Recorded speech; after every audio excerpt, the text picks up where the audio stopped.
Happy Mindset Monday. Thank you for joining me. What's going on with my iPad?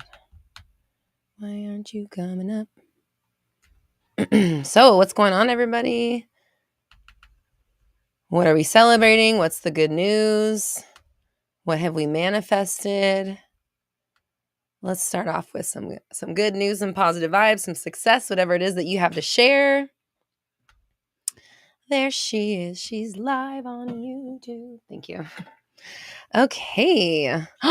Jen. Oh my gosh. Jen's getting $2,400 back in taxes. Nice. Fuck yeah. Abundance.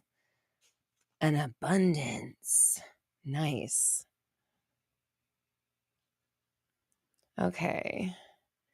Why is there always an ad at the beginning? Because this is my job and this is how I make money. It's a free chat. So can you please watch like 4 seconds of a commercial? Thanks. That's why. Because we monetized. That's why. Because people pay to be on this shit. People pay to be on this video. Oh my gosh. Promise. You do it too. I promise. I promise. So who do we got? Marcel, Sana, hello, babe. So good to see you. Guitar Bird, hello. Dina, hi. Mimi, Shantae, you stay. Sweet Geet, Ashley, happy lady. Jen, Tam, Leanne. Where's my crystal? I saw it in here earlier. Oh, there it is. Okay, cool. Mama, Sharmetta. Hold on, I gotta scroll with this thing. Anna, hello, Anna. Mur family, hi. Black Lit Chick, we got both Tams in the house today. Brandon, hello. Larice, hello. Judy, hi. Dina with an I, hello. G, hello. Lucky Libra, Danny, welcome back. Sunny D, Faljuni, hello, everybody. How are we doing? Happy Monday.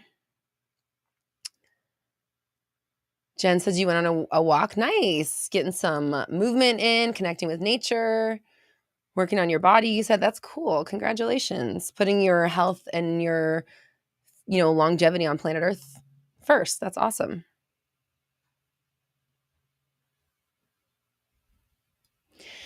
G says, I manifested SP taking me on a date, literally repeating all of my visualizations. That's amazing. Congrats. That's so awesome.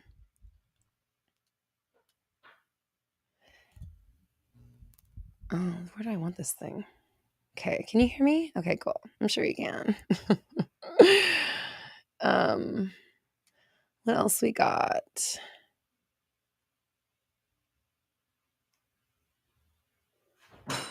Oh, are you okay? Leanne said she found 3 pennies on the ground, which may seem small, but I see it as the universe is raining money on me. Yes. And if you celebrate that, then there's more where that came from. Jen says, manifested my sister texting me about Reiki/massage collaborations coming in the summer. Yay, congrats. That's awesome. Mimi says, manifested a potential promotion at work. Yes. How about manifested a promotion? We'll just take us right there.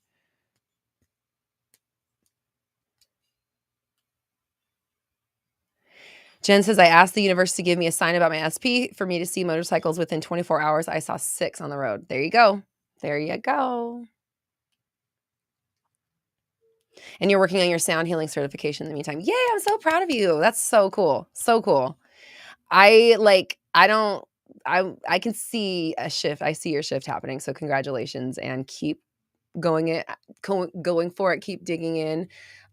Keep committing yourself to you and your future and where you're going next, because I can see it, and fuck yeah, congrats. Let's see.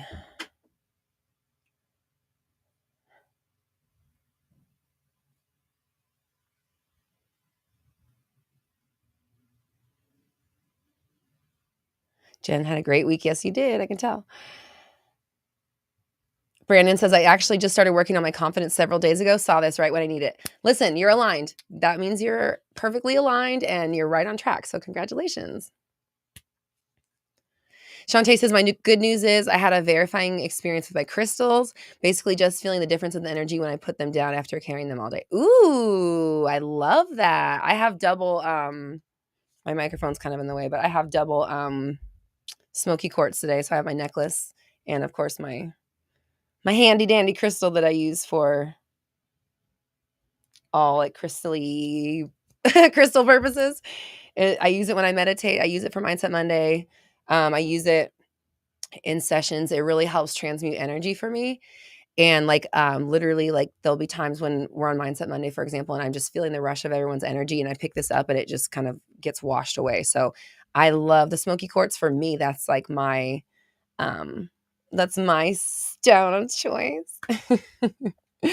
But I love it. Who else uses crystals, and what crystals do you use, and what do they do for you? Just why not?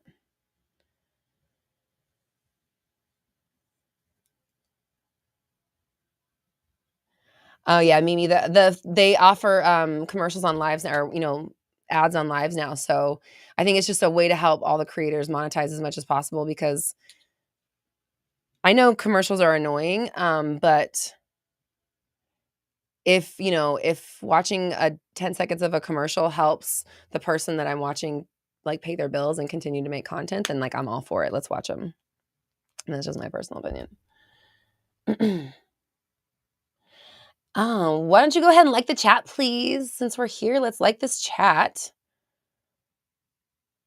Go ahead and like the chat, please. It's much appreciated. Since you're here, it's a nice way to say thank you for the live stream.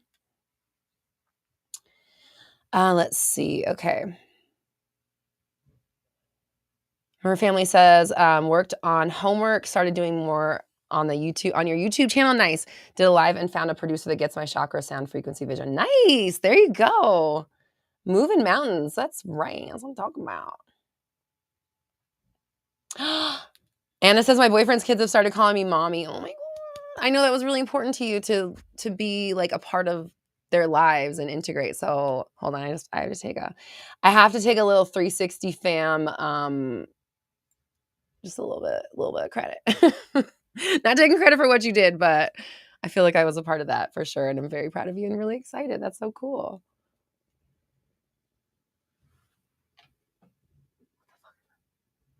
Oh, it's a chopper. It is a chopper. I was like, what's that sound? That sounded like a rattlesnake for a second. There's a snake in my boot.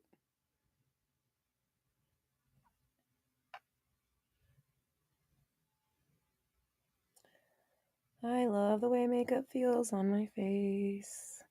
I love the way makeup feels in my eyes. It feels so good. It feels so good when the makeup's in your eyes. Okay.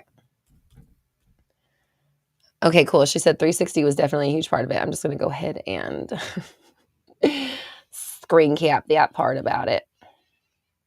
Where did that go? Oh my God, my makeup feels, oh yeah. How come I can see it on my iPad, but I can't see it? There it is. Okay, cool. There it is. Thanks, Anna. Proud of you. Okay. What else do we have? Positive news. I was looking through.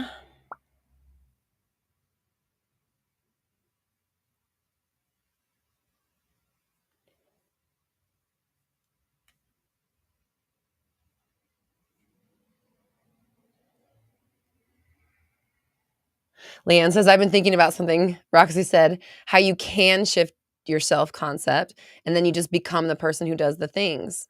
Yeah, exactly. Exactly. And like, if you want to be the person who has the things, then be the person that does the things.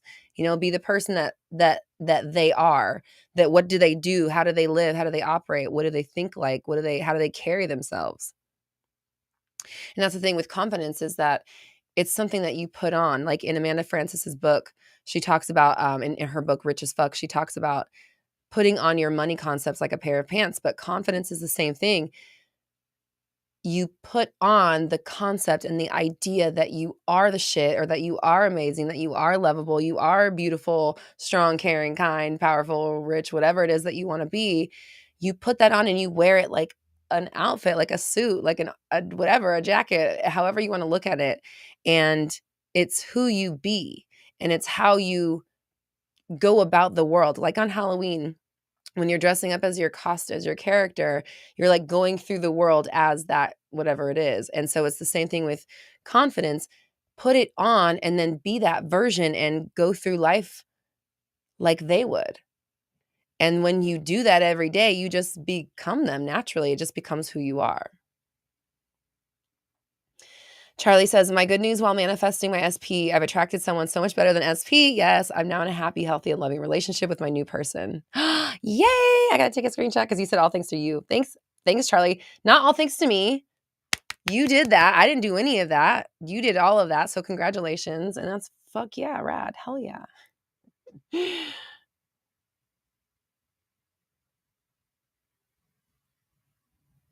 Gee, proud of you. Glad you're here and appreciate your kind words. Lucita, you said you're working on restarting your diet, eating raw fruits and veggies and no coffee. Nice. Congrats on, again, getting in tune with your body and figuring out what it needs and what it wants to function at its ideal version or at its peak, right? At its peak performance.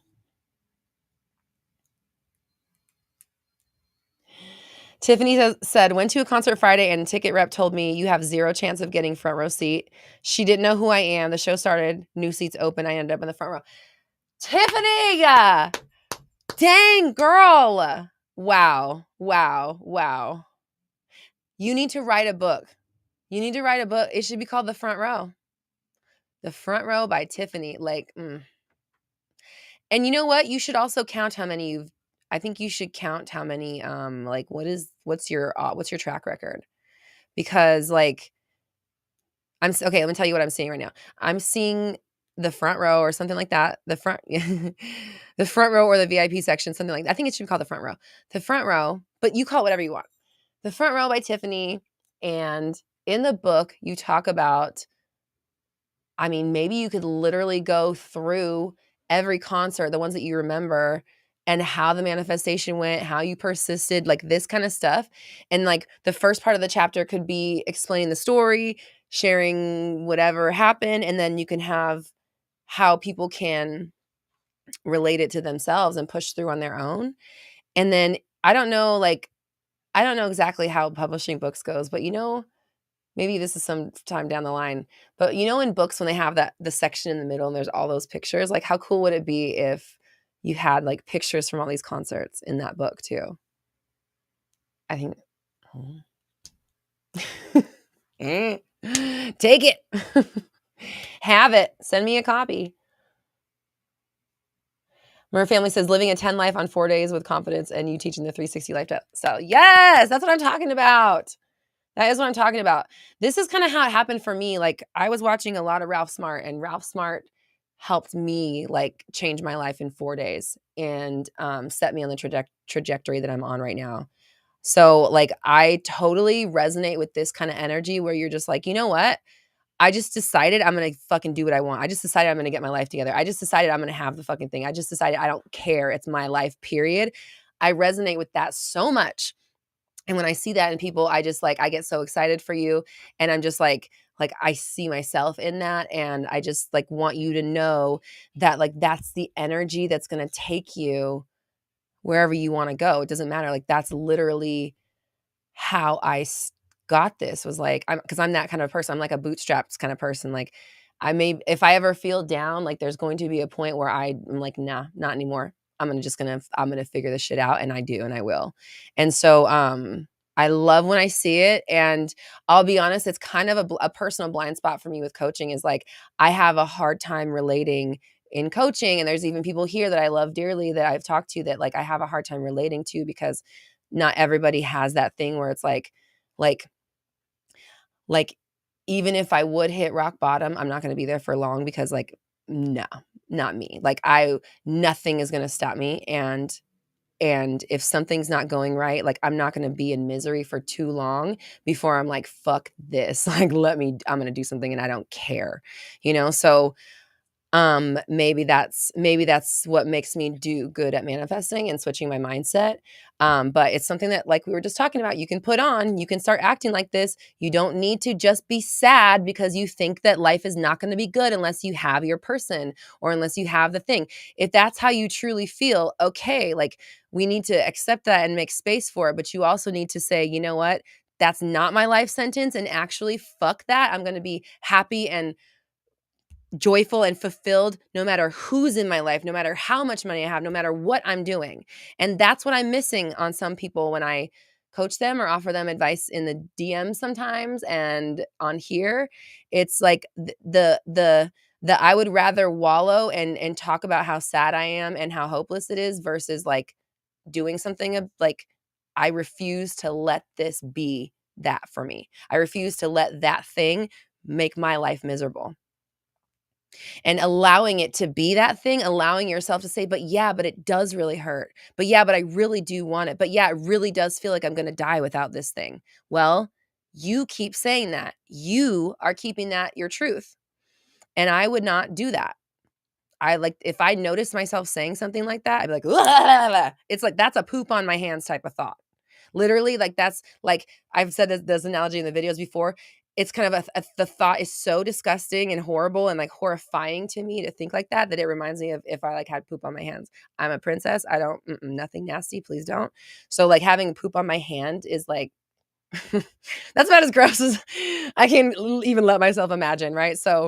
Um, so yeah, like I just like I I understand how bad you want the thing, and I understand how bad it feels to not have it, and I understand how hopeless it feels when you've been doing it for a really long time and it seems like it's not working and it just feels like you'll never be happy, and when you go within and you go deep and all it says is I'm not going to be happy without this thing. I get that part of it, but I don't get where you stay there and accept that that's who you are now. That I do not resonate with. I can't. And this is when I'm like, I don't know, man. No, absolutely not. Get your fucking shit together. You do not unpack your stuff and set up fucking camp in that place. If I noticed myself camping out there and living there and being like, wow, this really sucks and this is all it's going to be, I'd be doing everything in my power to change that story because like maybe I'm just stubborn and I just like I wouldn't let anybody like get one over on me, including myself. But hell no, man. Like I am not letting some other person or a manifestation keep me from life and happiness and fulfillment. No, pass, pass, pass, pass.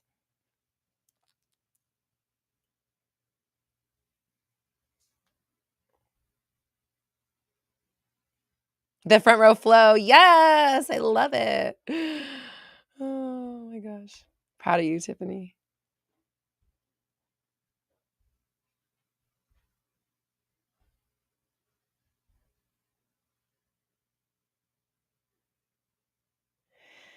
But like it says, I manifested a flight trip, some money, got $50 for a gift for the trip and more money today. Many signs about your SP and your life is so amazing. Yay, congrats. That's awesome. Hell yeah. I love it when things are flowing and it feels good, right? It's so nice in those moments. Danny says, considering signing up for your Love and Money course. Danny, we'd love to have you. Listen, so let's talk about the Love and Money master training. It's happening this Wednesday. So it's almost a little less than 48 hours from now. It's like 47 hours from now. Leanne, do you mind linking that in the chat so I can pin it? Um, so it's the Love and Money, and this is actually one of the first classes I ever taught as a coach, and I used to teach it like private, and then I kind of like stepped away from. I started working more on like the specific person workshop and kind of diving deep into that and perfecting that. So I wanted to bring it back around and really kind of dive into it because right now we're in the month of like I'm talking about confidence a lot because we're about to start the confidence boot camp, and there's one thing that I've picked up on as a coach is that like the things that people want confidence for is to have money and love. Like it's really like the two most sought after things in humanity. I've said before, it's like 90% of what people come to coaching for. So I know how important it is. Obviously, I'm a human being. I've done that to manifest both of those things in my life as well. And And I'm just went on a rant about being content and not, settling for less. So love and money, extremely important for everybody, and very intricately linked with your childhood and your story and what you've seen, and then with each other as well. So we'll be diving deep into the patterns that you have personally surrounding love and money, and what it's doing what it's doing in your world currently. And did I pin that correctly? I think I did. There we go. Okay. We'll also help kind of get into whether or not you have like an entangled love and money story, or if they're kind of like clear of each other and they can kind of operate independently of each other, because that's kind of where we want to get. And then obviously, like, what kind of mindset we're going to work on, what kind of thought process to have so that you have an abundance of wealth and whatever that you want in life. And then also the connection that you're craving with your person and being able to welcome that love into your life. So that's what we're talking about this Wednesday on the master training. The price for that one right now is $111, and it's going up to $222 at midnight PST tonight. Let me pop my little things on. So if that's something you're interested in, I would suggest if it sounds like, if it's like piquing your interest and you're like, okay, this might be me, grab it today before it doubles in price. And then it's gonna really nicely feed into the confidence boot camp. So for those of you that are in the confidence boot camp, and then for those of you that are in synergy, so you're obviously just in all of the stuff, this is going to be a nice precursor. So we'll do a little bit of digging on the master training. Actually, we're going to be doing a lot of digging on the master training. And then next week, when the confidence boot camp starts, we'll be working on rewriting your story of confidence. I'm going to be lovingly pushing you out of your comfort zone a little bit. There's going to be daily prompts where you're going to be filming videos in the group. Okay. So 21 days of, hi, I'm Roxy, and this is what I feel about confidence, right? Kind of that stuff. And obviously the questions are a lot more in depth. And then we have coaching every week, every Thursday during the 21 days. So that's how the confidence bootcamp is going to be structured. And it is, Jerry, hello, 360 fam. And it's the two go really well hand in hand together. So if you're thinking about doing both, if you're in synergy, obviously I'm just letting you know what's coming down the line. And if you're in one or the other and you're kind of thinking about joining both, they are going to work really well together. So you'll be able to kind of get to the bottom of some of your stuff that's causing money turmoil and love turmoil in your life. And then in the confidence boot camp is when we begin changing that story, and then having you show up as your most confident version and showing up as that confident self, like we were talking about like earlier today. So yeah, so if you're interested in any of that, let me put this thing up real fast because I can do this thing. Oh, I should have made one for. Oh no, that's not what I wanted to do. I should have made one for the master training. Oh well, I didn't, and that's okay. So here's Confidence Bootcamp. If you want to scan this, it'll take you right to the screen or to the page to get the info. And then if you are interested in love and money, which is so Confidence Bootcamp, 21 days, it starts Monday. So a week from today is when the Confidence Bootcamp starts. And that has 3 weeks with coaching with me. So you'll get to talk to me and it's group coaching and have me help you with your situation. And then you'll have the 21 days of lovingly pushing you outside of your comfort zone with the group and all the awesome group support that we have with our amazing manifesting family. So that's the Confidence Bootcamp, again, starting next week. If you are interested in finding more about that, you can scan the QR code here on the screen. The master training that we're doing on Wednesday, the Love and Money Master Training. So it's an hour to an hour and a half long master training. They're very potent. They're very chock full of information. We dive deep, and then it's on you to kind of take that into your life and apply it. But they're very, very powerful. We always have a lot of crazy immediate results from these trainings. So that's the Love and Money. That is linked in the chat. Excuse me. It's pinned to the chat on YouTube. If you want to click that, you can go check that out there. And that is happening this Wednesday in about 47 hours. And the price doubles tonight. So it's $111 right now. It's going to go up to $222 at midnight PST tonight. So that's all the things. Okay. Thank you for letting me do those.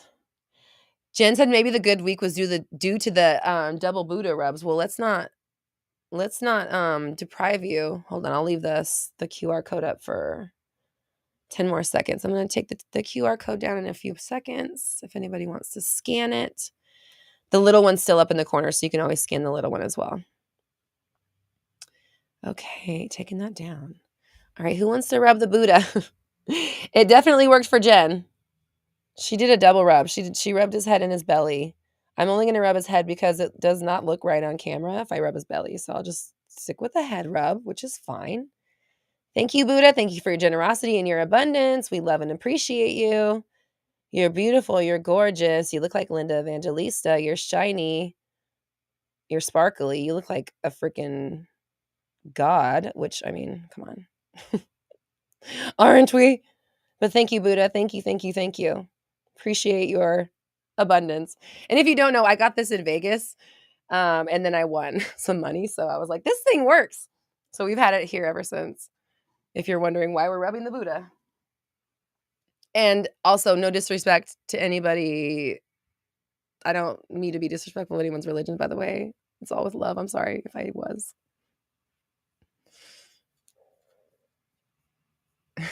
I'm sorry. I just thought about that. Like, am I being super disrespectful? I apologize if I am. And I did not know, and I'm sorry. Okay.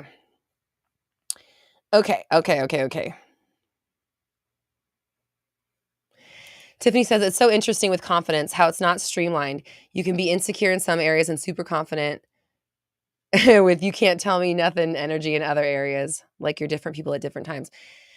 So totally true.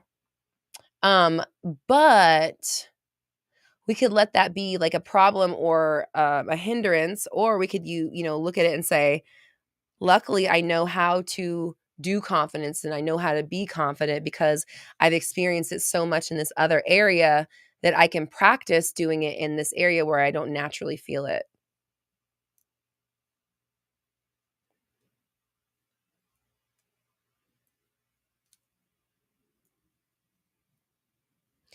So I don't know if anybody, I know a couple of you, not a couple, I know a lot of you were on the Confidence Cafe chat that we did last week. If you didn't check that out, it's on my channel still, so you can go watch it.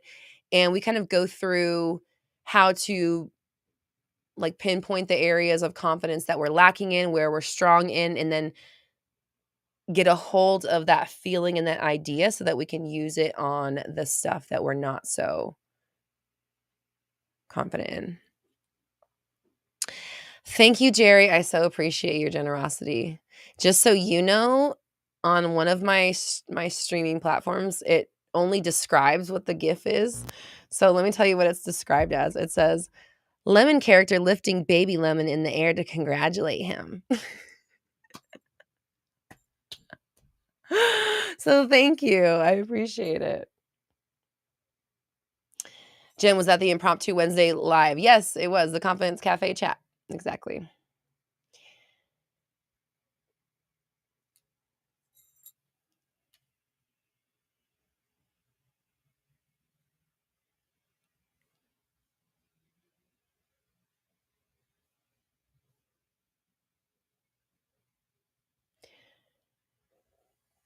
Murr family says, starting to focus on doing my spiritual consultations and the tools I needed showed up.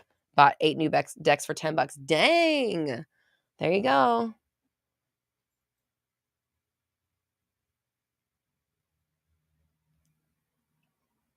Quinn says, my daughter thinks it's cool. I can text you live time. Hi, Quinn's daughter. She watches that girl Lele, and Lele came out with a positive affirmation app. I tell her, you are my Lele. I don't know who Lele is, but I need a positive affirmations app. I mean, not that we haven't been talking about it on my team for years. It's just sometimes some piggies get taken to market and some don't. Some haven't yet. Mimi says I should do more cafe chats. Maybe I will, Mimi. That's a good idea. I like that idea. Jen says, okay, yes, I was there. That's why I had an amazing week. Double Roxy, double Buddha. Really, it's more just like more Jen. You're doing more like stuff for you and like showing yourself love. That's really what I see. Hi, Aaron. Do I have any examples of when the universe has been super literal for you? I feel like that happens for me sometimes. Give me an example of what you're talking about. What you mean? Oh, Quinn, it's a show on Netflix. Oh, okay. No, I haven't. I didn't know what that was.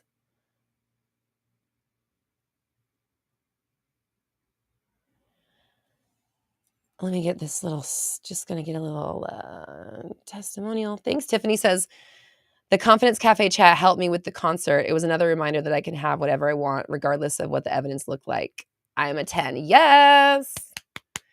Can you just say that about yourself without needing a concert? Can you take that? So I want you to also screen cap that. And I want you to just repeat that. I can have whatever I want, regardless of what the evidence looks like. I'm a 10. Can that just be you? Because that was you honestly affirming that. Like you have a real, like a physical body anchor to that sentence. And you really meant it. Like, you know what that feels like to think that. So this is my homework for you. This is going to be my homework for everybody right now. We're just going to pop into it right now because, Tiffany, we're in the middle of it. I want you to take that and I want you to start saying that you are a 10. Like that's your homework for today. So, we'll get more into it, but basically I want everyone to start thinking about, I want you to start thinking about like where you're the most comfortable and where you're the most confident. Like, just like Tiffany, like somebody told her she wasn't going to get it. And she's like, aha, you must not have heard who I am. I'll see you from the front row. Like, no question about it. And it worked. So she knows how to do it. You know how to do it. So I want you to find those areas.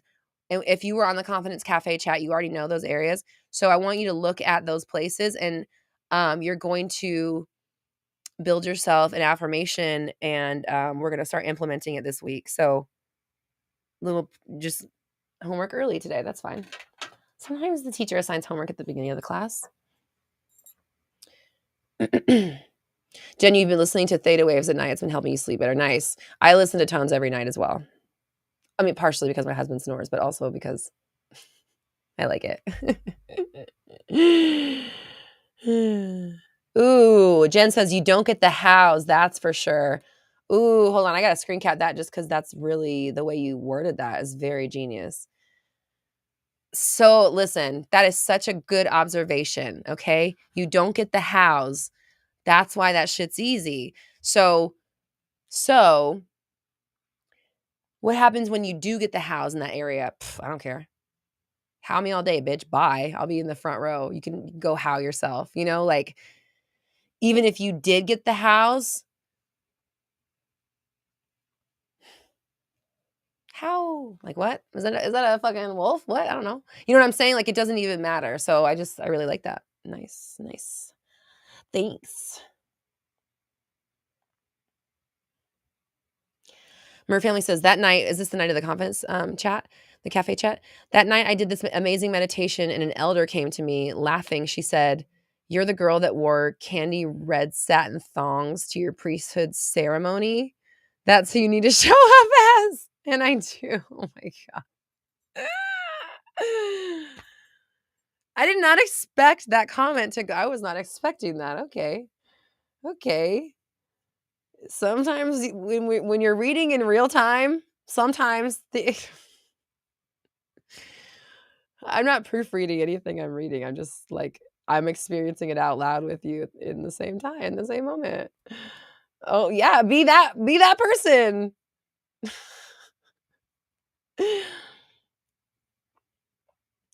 Aaron says, I scripted, I'm so abundant. I'm buying my SP a car and then his car broke down. Oh, Aaron. Okay. I see what you're saying. Yeah, I had, that has happened to me. It has. And, my advice is just fucking deal with it. You're powerful. Get over it. Like, I'll tell you, like, okay, I have two things that come up. One time, and this was even before this is when I first moved to LA. So this is even before I like figured out 360 and all that stuff, before 30 days of alignment, when I was still like my old self. I was walking my dog one day and I just had this thought like what if I wanted to get a new car and I was, whatever. So I needed a car. I sold my car before I came to LA. And then I was just having this thought, like, what if we got into like a little car accident that wasn't that bad, but like it was enough to like cut a check and I was able to buy a car with it. That day, that is exactly what happened. And I don't know if that's one of those things where it's like on the line of like, did I manifest it? Did I predict it kind of a thing for me? Because, which obviously all, it's this, the answer is yes to both. But it's like, was that thought because I was feeling the vibrations of it coming on, or was that just a real fucking quick manifestation?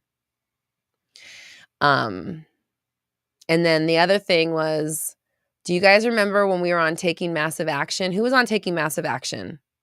We taught was a program that we did last fall.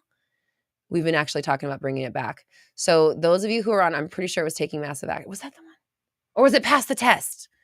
I can't remember. It was either Pass the Test or Taking Massive Action. One of those two programs.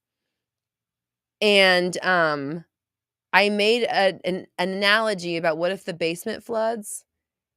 And that was on a Wednesday. Okay, so it was a master training. So because I always put master trainings on Wednesday. It was a master training on a Wednesday. I went out of town on that Friday, and my basement flooded that Friday night. So my advice, again, watch your mouth, I guess. Watch your thoughts. Watch your mouth and watch your thoughts. And roll with the punches. Because if it does happen,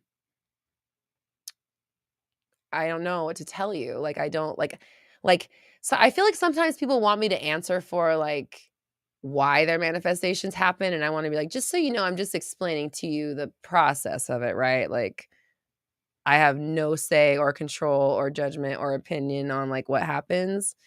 And just because I'm teaching this, like, doesn't mean I have any stake in what you're doing or have any clue like what's really going on like at large. Just my own disclaimer, So yeah, it's sometimes people want me to like answer for manifestation and for reality. I'm like, I don't fucking know. I don't know how or why it works. This is just like what the evidence points to. And when you lean into it and believe it, it works. So that's all the fucking permission I need.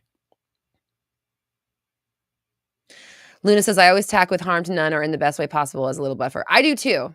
Listen, Luna, listen, I'm glad you said that because I do too. And let me tell you, there have been negative things that have happened that I have best case scenarioed. And what my opinion is of that is, thank God I was thinking of it positively. Thank God I said best case scenario, because what would it have been if I had not intended the best case scenario and it still came out that way? You know what I mean?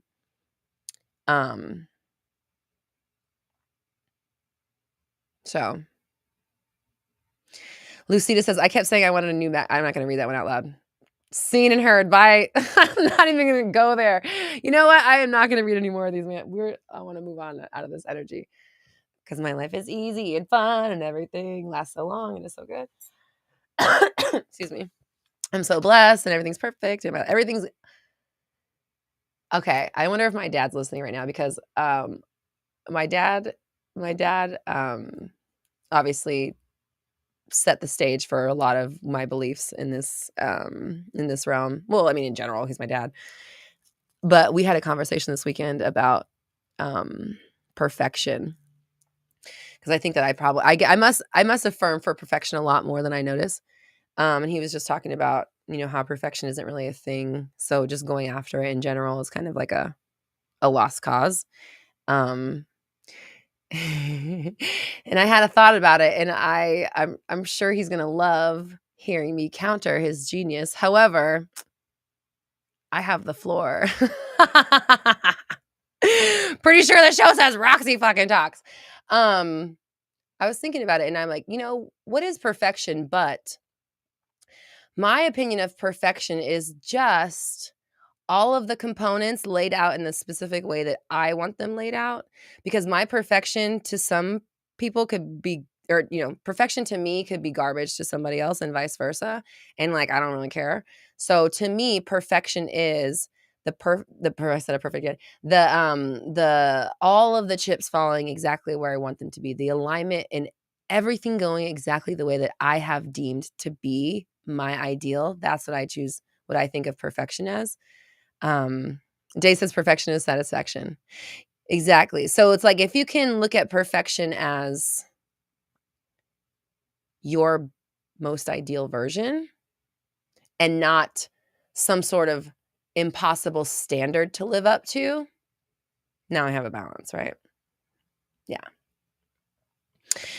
Danny says, I used to struggle with perfectionism. Yeah, totally. And I as well do. So also kind of taking into account like how much of your life force are you going to devote to not being happy with what you have?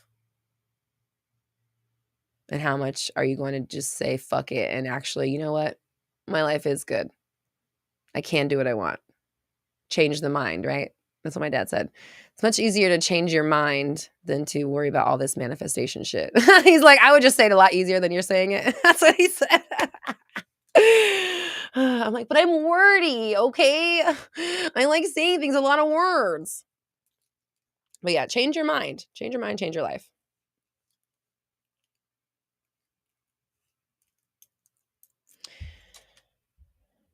Aaron, yeah. So Aaron says everything's working out regardless. This is my advice to you, Aaron. You feel very emotionally tight when I talk to you. And I know we talked about a little bit of like allowing yourself. Like I feel like your door, like what am I seeing? Like the doorway to you is so narrow, like it's so tightly, like barely there's anything barely spaced there. So like I can't even fit words. Like the space is so narrow that I feel like there's only so much and so many ways that things can come to you right now, and I really just wanna see you like you're this, and I need you to like ow, not hit your elbow, I need you to like I'm trying not to hit stuff. Open up wide open up wide, right? And kind of start allowing and, like, accepting the fact that you are extremely powerful and you're infinitely powerful, and if you fire off a fucking manifestation that doesn't go exactly the way you thought it would, "Teehee, I'm so powerful." Wow. Wow, good thing I'm in control of my thoughts, good thing everything's working on my favor, good thing things always work out for the best for everybody, for the highest good, in my the highest health of all, whatever you have to say.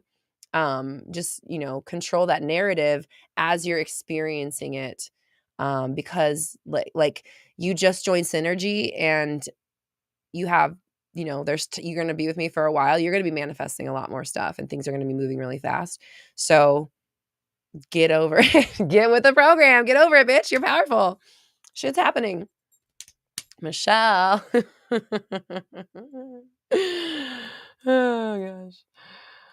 Okay.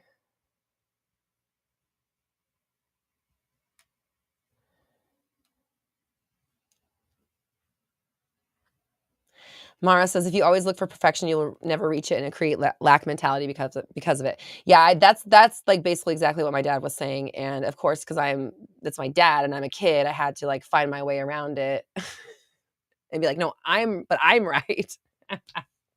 But honestly, I truly do feel that is like perfection is a preference. Perfection is an opinion. And so to strive for my like favorite versions of everything, I think is totally fine.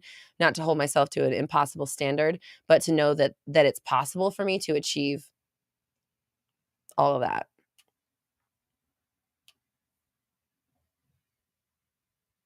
Ooh, here, he also said this, which was really cool too. He's like, I always find it interesting when people are like praying for strength.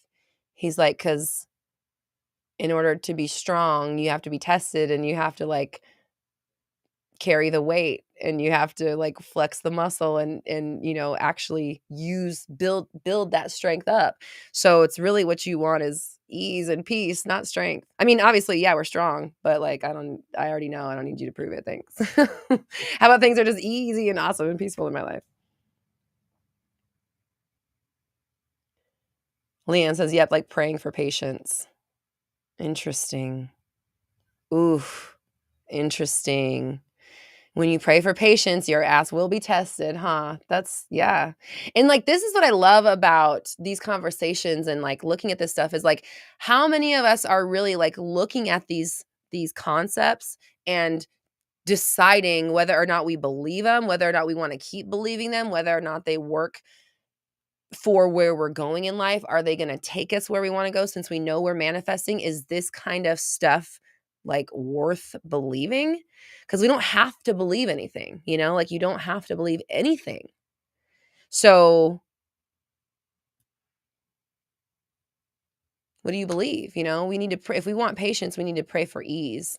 If you want strength, you need to pray for ease and peace and joy and celebration.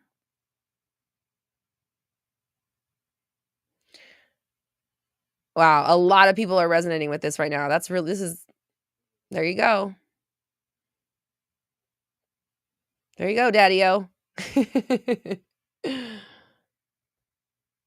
And thank you, Leanne, for your contribution as well. Of course. Danny says, being a perfectionist means you're judging and criticizing yourself, so the universe will just give you more of that. Ooh, Danny. Calling me out. Love it. I love it. I love it. I love it. I fucking love when the light is shown on this kind of shit. Like that's another reason why like sometimes remember when I was talking earlier and about how like I sometimes I can't resonate with when people want to wallow in their shit. They don't want to do anything about it because I just can't. Like I just don't get it. Um I also really like when things like this are illuminated because again, as soon as I know it's there, bye bitch, you're out, you know? So I love having these conversations. And again, nobody's talking about this stuff. Do you know how many people in the world are talking about this stuff right now? Everybody on here, people probably in a few other like chats and stuff around the world, but like we're talking maybe like thousands out of billions. You know? So this is next level shit. And this is what is going to help make you the best human that you can be, the best you that you can be, help you live the most enjoyable life because you're going to be able to pinpoint the stuff that keeps you from living that life.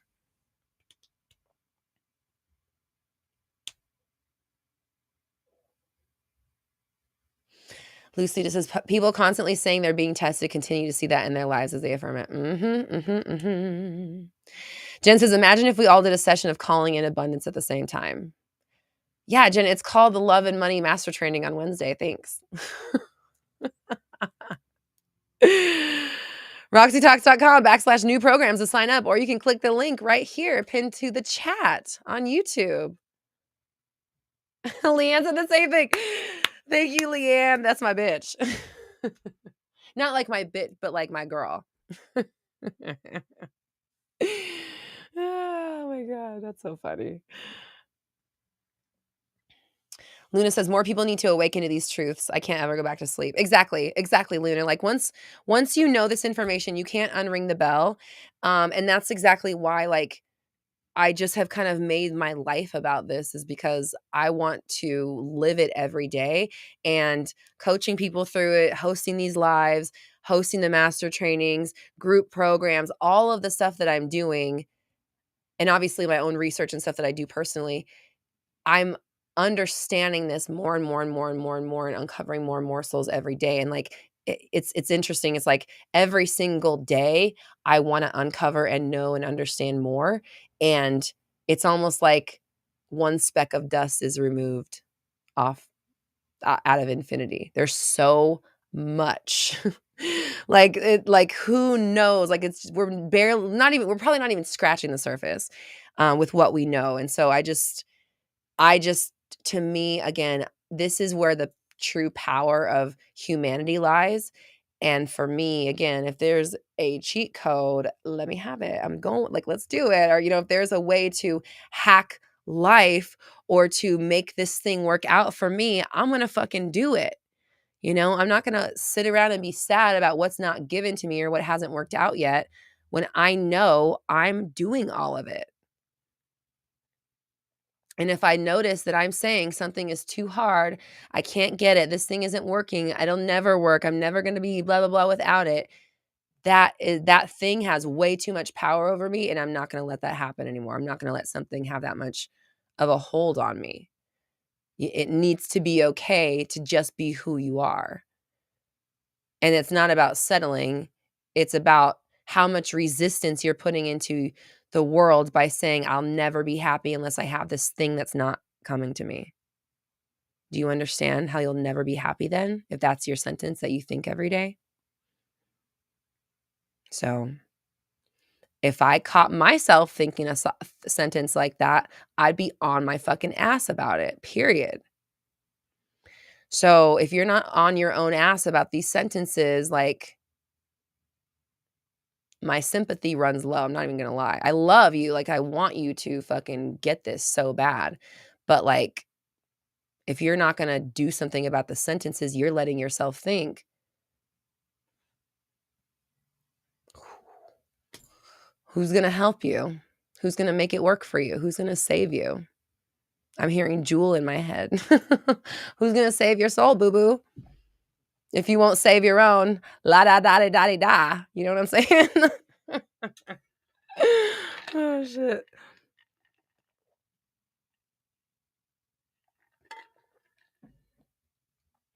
Luna says, I'd rather realize I'm the puppet master holding the strings than being the marionette whose strings are being pulled unaware. Totally.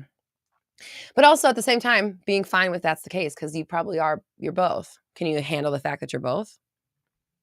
Because that's more like what's going on.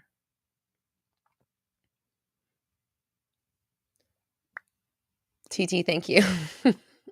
Thanks, TT. TT said I'm funny. Thanks. I've been waiting my whole life for that. I'm just kidding.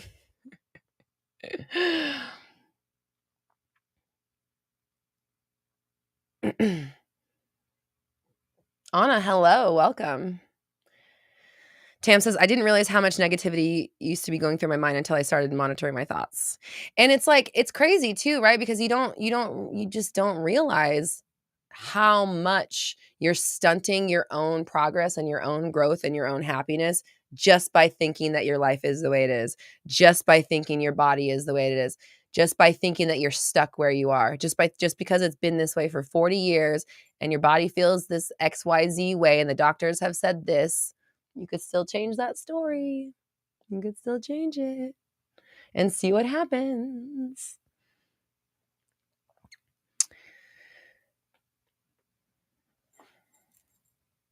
Shantae says, it's a major relief that we can control our sentences to control our whole life. I'm glad we have these weekly reminders. Me too. Thank you, Shantae. I am too. And like, it's a reminder for me too. You know, I'm not perfect. And this doesn't like come easy to me.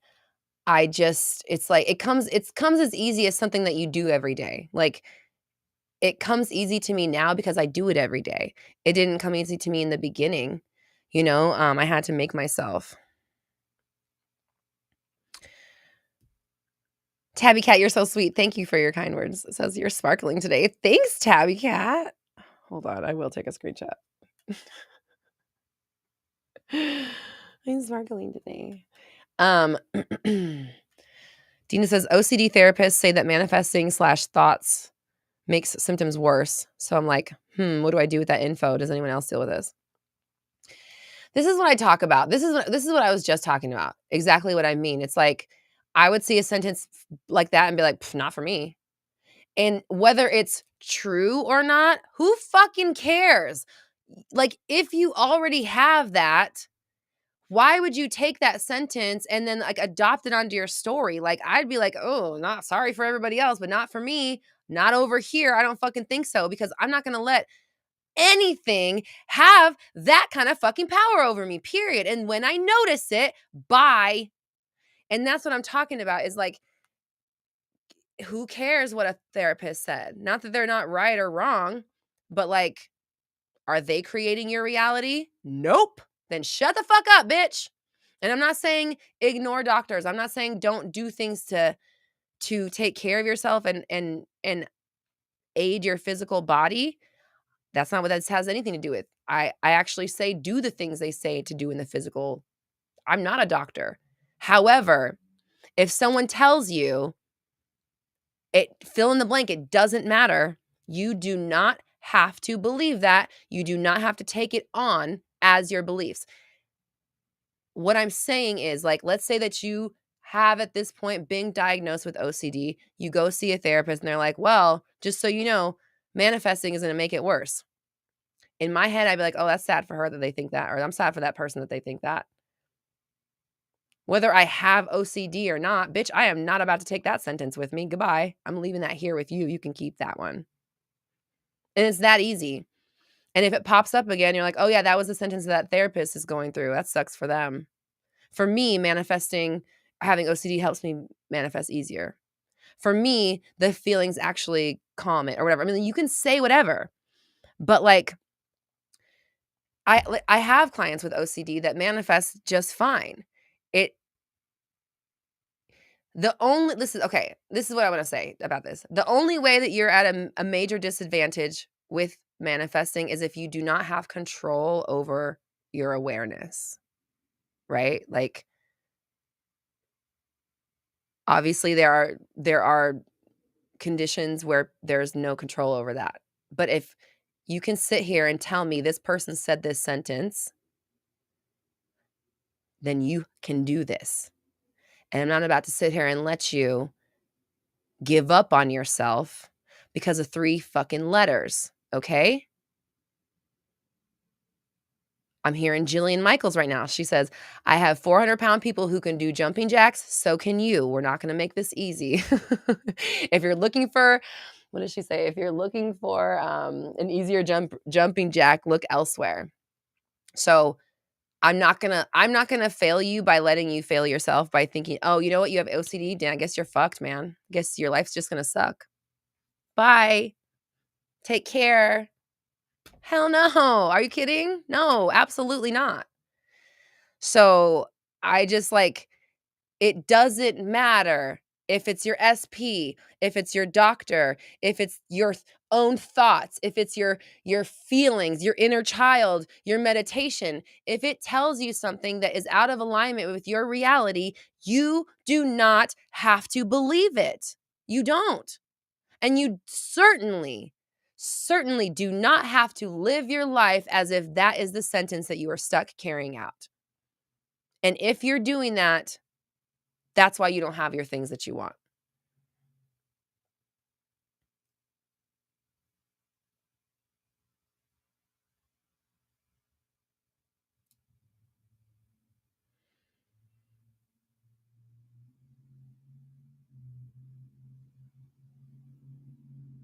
Ebony, hello.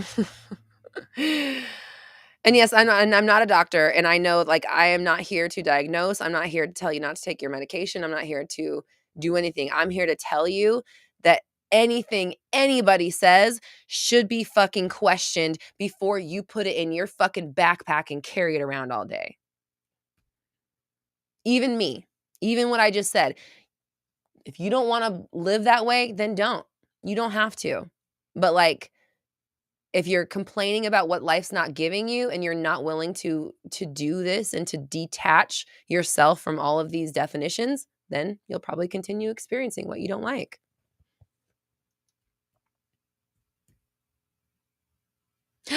I can see you, Bonnie. Yes. Hi, babe. I can see you on my on like one of my I have like 3 different screens.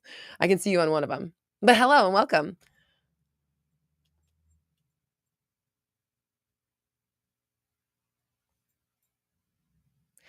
Dina says, what they say is you need to sit with the negative thoughts to release them. They won't go away until you do. And that I don't like. I feel you there. I feel you there, Dina. I do sympathize with you there for sure, because I know it doesn't always feel good. But what I have found is that when I sit with those thoughts and I don't try to affirm them away, I don't try to flip them, or I'm not thoughts, excuse me, the feelings. When I sit with the feelings. Okay, actually, let me go back to what you're saying. You said you need to sit with the negative thoughts to release them, and they won't go away until you do. No. No. No, no, no, no, no. No, no, no, no, no, no, no, no, no. Fuck no. Sit with the negative feelings. Feelings and thoughts, 100% different, okay? The thoughts are creating the 3D rendering of your world. If you sit and wallow with your negative thoughts, that's why the shit's not working. The feelings need to be witnessed like your best friend crying. They don't need you to try to make them stop. They don't need you to fix the world for them. They need you to sit there and witness them and let them cry. You there them until they're done. That's what it needs. That's what needs to happen, okay? We do not sit with our negative thoughts and let them run rampant. Fuck no. No, no, no, no, no. The thoughts are like toddlers. The thoughts are like toddlers. They do not get to drive. If you have your toddlers in the driver's seat, that's why you're crashing and burning, okay? Your feelings need to be felt and heard. But what I have found is that when you sit with the feelings and you let the feelings be okay, you don't attach the thoughts. So let me give you an example. I had a thing come up. I sat with the feeling. I noticed the thing come up. Normally, I would affirm through it. Nah, I'm fine, whatever, blah, blah, blah. Instead, I decided to just not affirm through it. And I just said, what's this about? What's this feeling for? Why do you feel like this? And they told me what it was. And I said, okay, it's fine. That's okay. It's totally okay if that happens. It's okay that you feel like that. And it's okay if that happens. And then like a couple minutes later, I felt fine. And the analogy they showed me is, when a kid falls down, they get a boo-boo, they come to you, you kiss it better. Oh, you're better, you're better. And then they go off playing again like it never happened. Like they stop crying immediately. As soon as they get the cry out, they're done. They don't even care anymore. It's like that. So it's like if you are holding on to the feelings and trying to prevent yourself from having them, and or if you are sitting around with your negative thoughts, listening to them all day, neither of those things, in my opinion, are productive for manifestation. And the feelings need to be nurtured just like a child, and the thoughts need to be regarded as toddlers in the driver's seat, okay? You be in the driver's seat. When you can harness both of these areas, when you can be there for the feeling inside and allow it to be without trying to chase it away or ignore it or turn it into something else, you can give it, put the Band-Aid on its knee, kiss the boo-boo and let it cry, and then go back to the monkey bars or whatever, back to the swing set. If you can do that and also not let the toddlers take over, not let the toddlers in the driver's seat, meaning don't let your thoughts run away with the fucking circus, those two things will make you very powerful and impervious to the shit that you don't like in your life. But if you're giving in either one of those areas and things aren't working for you, I would suggest looking there.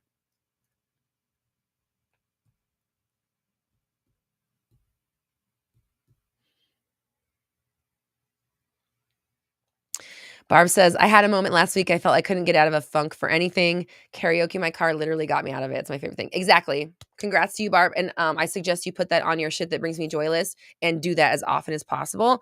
Definitely do it when you need to, when you're down. But like if you did that every day, you'd be in that space of joy more times every single day.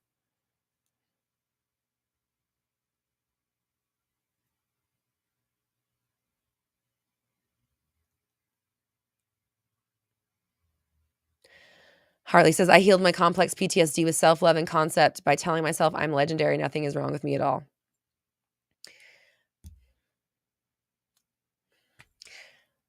According to Dr. Joe Dispenza, the mind creates the disease and it also can cure it. So this is just at the end of the day, like never be resigned to anything. If that's what I can take away from all this. And please, everybody here that just listen up for a moment. If you're typing, just take a moment to pause. This is what I really want to say to you. Don't be resigned to anything. I don't care how you feel. I don't care if it hurts. I don't care if it's hard. I don't care if it's always been like that for your entire life. I don't care if everybody in your life is telling you something, whatever. I don't care if the person you care most about is telling you whatever. Don't be resigned to anything. If you don't like it, you can change your belief in it, your resolution to it.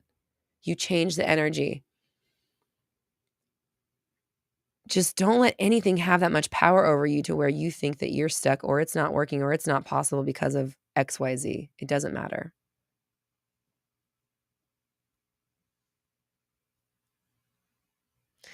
Anna says, my inner child feels safe and happy while I'm watching this live. Yay! Hello, little Anna. Glad you're here.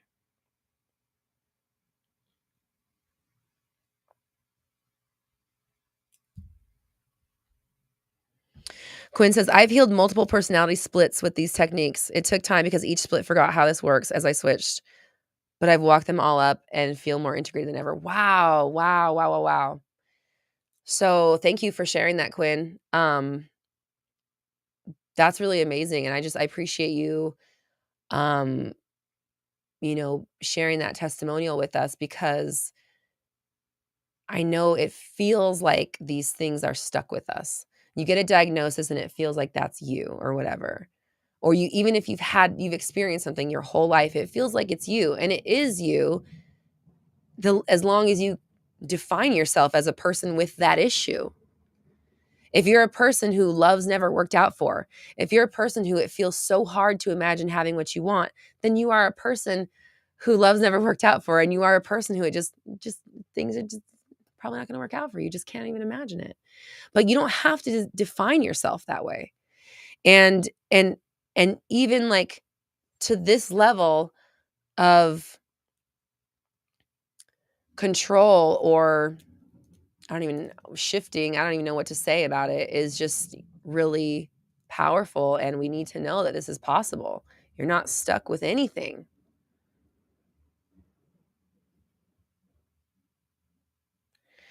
Mimi says, how to change something that people just say that you just have to deal with. Stop listening to them. They can you deal with it, bitch. Bye. Like, this is what I mean. Exactly like this. It'd be like if somebody told you have to change your skin to purple. You'd be like, okay, you change your skin to purple. Bye. And you just wouldn't give it a second thought. That obviously has nothing to do with me. You obviously are barking up the wrong tree because it's not my story.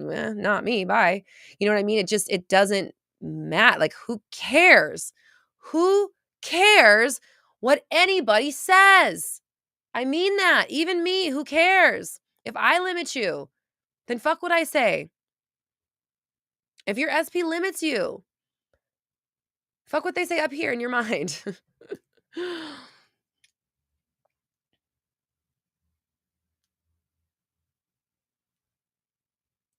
Danny, appreciate you. Glad you're able to make it over.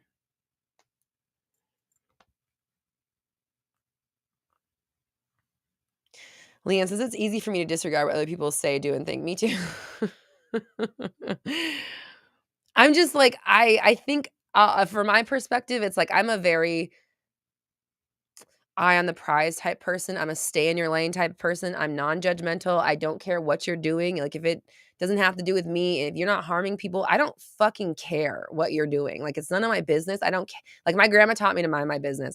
So I don't like what other people think is so fucking irrelevant to me that even like if they like their limiting beliefs, I'm just like, oh, that's interesting. Sometimes I believe them. Like I said earlier, I like when things are illuminated. I like when I realize that I've been limiting myself. But the second I realize I'm thinking a limiting belief, I'm believing some limiting shit, I'm believing what so and so said 3 years ago.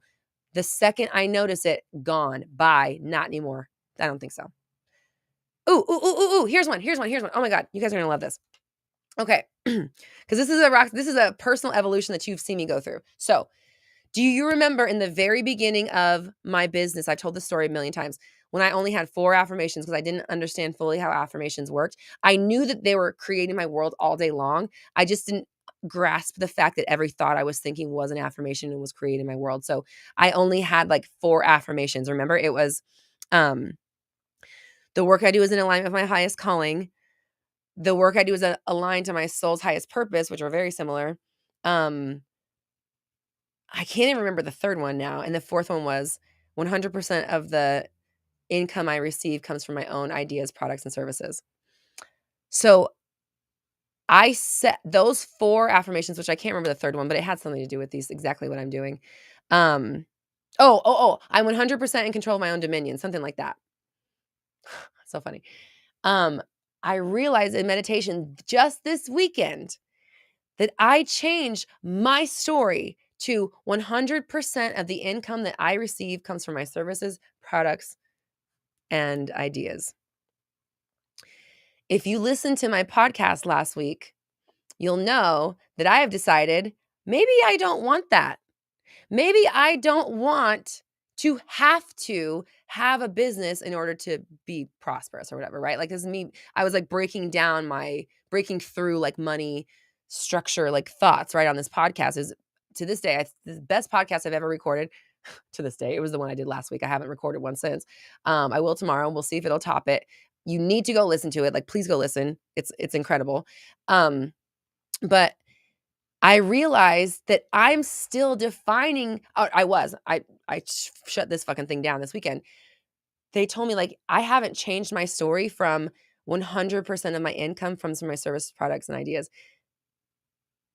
I can't have other opportunities come through where someone else is giving me like a paycheck or like, a deal or something like that. Like, I don't know if you've ever noticed, but I have no sponsorships. Not that I don't get them, but I just like, I don't really want to do sponsorships, but like that's like an example of money from outside. Right. And I was like, oh my God, I never changed my story from 100% of my money comes from me. I was like, no, never mind. 100% of my money comes because I'm me. Because I'm me. I don't have to do anything. I don't have to work for it. It's not from my business. It doesn't matter where it comes from. It's all from the highest good, benevolent. It's only going to help everybody involved. No one's going to be harmed. No one's going to be mourning. No one's going to be taken from. No one's going to lose out. In fact, they're only going to be more abundant because of this. And I was just like, oh my God, I never reset my own money story that I changed. I consciously changed in 2019, and it's been in effect ever since until this last weekend when I realized, no wonder I'm not getting like hired for these other like jobs that I want, like not like, like being on in a like a movie feature or, like being a talking head on something or just I'm very much like I've been like a lonely island of just like Roxy Talks, just doing Roxy Talk stuff. And I realized it's because I've been and not even that I'm repeating that affirmation. I convinced myself of it a long time ago and it just became my truth. And now I'm like, okay, how about it just all is, and there always is abundance. And if it comes from my business, great. If it comes from outside my business, great. It just comes.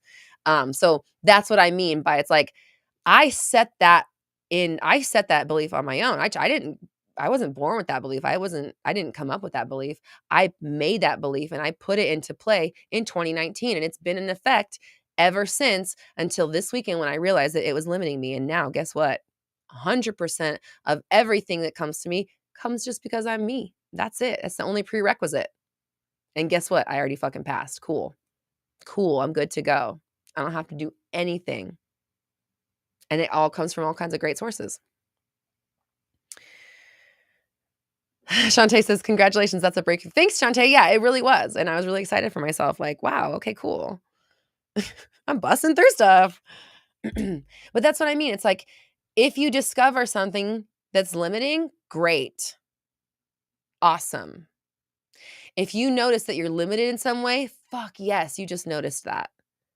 But now you have to do that's the awareness part. The other portion of that awareness discipline is to change it and to work on changing it and to commit to changing it. Let me turn my phone on silent. So, yeah, it's about that time, isn't it? It is. All right, let's talk about homework. Oh, thanks, Leanne. Leanne linked the podcast episode. Like, there was something going through me when I did that episode. I'm telling you, like, I got off of it. I told my husband, I was like, that's the best podcast episode I've ever done. And then like immediately the next day, people were writing in and telling us like, oh my God, this fucking podcast. And it's like, even now I'm in an even more expanded place than I was then. So this week's episode is going to be even better. I know it. I mean, how could it not be? And yes, so I'm on Spotify. You can listen to the podcast on any podcast streaming platform. Also, roxytalks.com/podcast. You can listen to it on my website, Spotify, Amazon, Pandora, all of this, the blah, blah, blah, blah, blah. Apple, all of the podcast platforms. I'm also on all of the music streaming platforms as well, with affirmations. So if you're somebody who likes to have affirmations playing throughout the day, for me, I listen to affirmations every single day. So I have a whole, obviously we have the videos here on YouTube, but on all of the streaming platforms, Spotify, iTunes, all of it, Deezer, I think is one of them's called. I think there's like iHeart. I don't know. But I'm on all of them. And you can listen to my affirmation tracks. And soon I will be releasing music that is for you, for the manifestation community, for the people who are dedicated to keeping their mindset on track. I'm creating music that you can listen to at your leisure, that sounds sonically like music you would hear anywhere, but content-wise, lyrically, it's gonna be stuff that's gonna help keep you on track. So that's coming this year, my first musical album, for this kind of content. Actually, we've been brainstorming, like, the album title. I'm getting to that point now where I'm, like, thinking about album concept visuals. I haven't done that yet because I've just been so wrapped up in doing the music. I'm starting to think about the visuals because I'm filming my first music video in June, which I already have the concept for, but kind of expanding it into what the album is going to look like. Melanie Martinez just dropped a new album this last month or at the beginning of the month, and the concept is just so good, and I really just love just how cohesive the release was. I'm like, this bitch is such an artist. So it's just very inspiring for me to kind of dive into. Obviously, I love making music, but to dive into this release and how we're going to do this now from the Roxy Talks space. I've never, I've released music before, but it was as like a musician. So releasing music as a coach, as a brand, it's like different. I don't know. Well, I mean, it's not different, but we'll see how we approach it. I'm excited. Thank you, everybody, for the kind words about the music. I so appreciate you. I can't wait for you to hear it. I love it. It's the best stuff I've ever done. Malachi's on point. I've been doing my best to perfect my vocals and just give the best performances that I can and really bring you like just love into your ears and just, that shit that's going to keep you going and take you wherever you need to go. So please keep streaming us on the Spotify and all that stuff just to, keep me in rotation while the music is coming through. Appreciate you, Jen. It's coming, and it's gonna be great.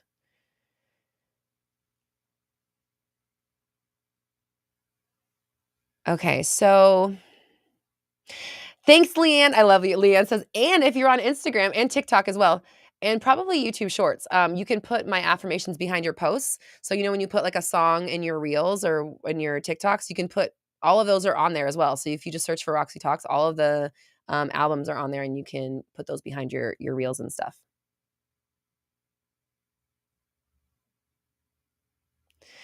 Harley says, I posted a video of me singing out of my comfort zone and it blew up on YouTube. Nice. Congratulations. See what happens when you step outside of your comfort zone? When you just act through courage, when you let yourself do the thing that's scary, but with the intention that it's just going to work out for you, it's only going to benefit you, it's only going to help bring you closer to your ideal, then that's what gets to happen. Tam says, the homework made me realize the things I want to do in life have been the same since I was young. I've been ignoring it because I needed a real career, and it's easy to receive money by being myself. Yes, exactly. So we're like doing away with all of this thinking because why? You don't have to think like that. Like even if that's been what has happened throughout humanity and that's what has appeared to be the truth, we don't have to think that. Like there's no thought police yet. Hopefully that doesn't happen. So how are you going to stop me from thinking what I fucking want to think? Try, like this is why like it doesn't matter. It doesn't matter what other people say or what's going on or what you've always experienced. No one's thinking for you except you. No one can hear your thoughts. Just think the thing you want to think. No one can fucking tell. Like just conspire for yourself instead of conspiring against yourself. Let's talk about the homework. So I know we discussed a little bit of this homework, which is this week we're going to be working on confidence stuff. Oh, yay, Anna, it says it's 222. Yay. Aziz, hello. So I want to hear how your homework went from last week, and then we're also going to talk about this week's homework for integrating your confident self into your not so confident self. And also, if you're going to join us for the Love and Money Master Training, we will be diving much deeper into this concept. This is going to be just kind of like a little taste, a little teaser of it to get you started. If you're interested in diving deep into your money story and your love story and kind of untangling those knots and the strings that are connecting the things and using what works for you and what doesn't and making that into your power, Love and Money Master Training is happening this Wednesday at 3:30 p.m. PST. Tickets are going to double at midnight tonight PST. So if you're interested in going, grab your ticket today before the price goes up. And it's linked right here in the YouTube chat. I pinned it, and then Leanne just dropped it right there one more time. Thanks, Leanne. And roxytalks.com/live programs if you're on a different platform.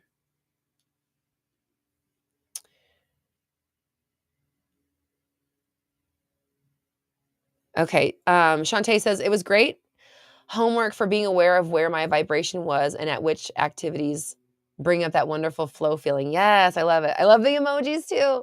There's like a teddy bear in a bathtub and singing and yoga, music. Is that juggling? Rock climbing. I love it. He said, I also found I had to catch myself at times when I was exhausted or sad. At these times, money is flowing too because I say so. Yes, I love that, Shantae. Okay, thank you so much for saying that because I think that's something that I definitely gloss over and need to say more often. You can be like in a not good place and still know your shit's coming your way. You don't have to feel excellent to know that things are working out for you. And this is where separating feeling from thought comes in again. I always talk about this.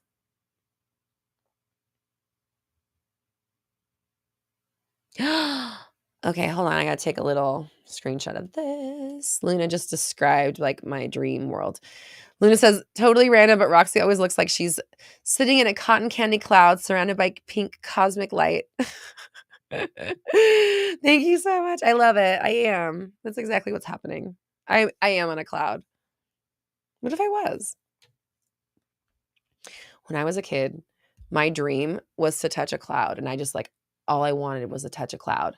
And I told that to like I was at my friend's house and like her dad's friend was over or something like that. And he was like, oh, your hand would just go right through it.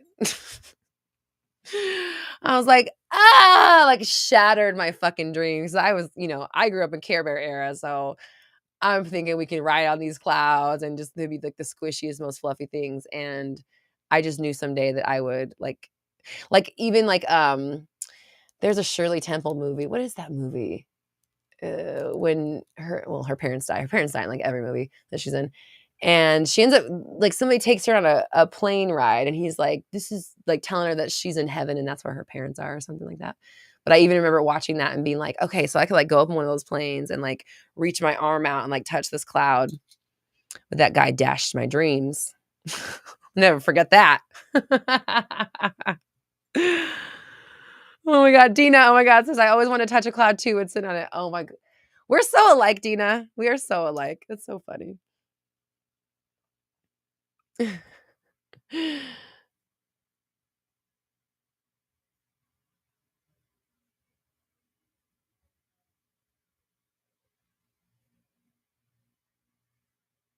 Dream Dasher.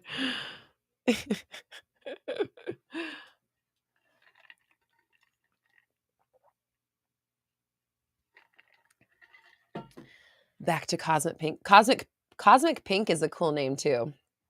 I'll put that in our little suggestion. Leanne, if you don't mind, can you put that in our album name suggestions list? Cosmic Pink. Actually, that's pretty spot on. I don't know. I kind of like that. I like that.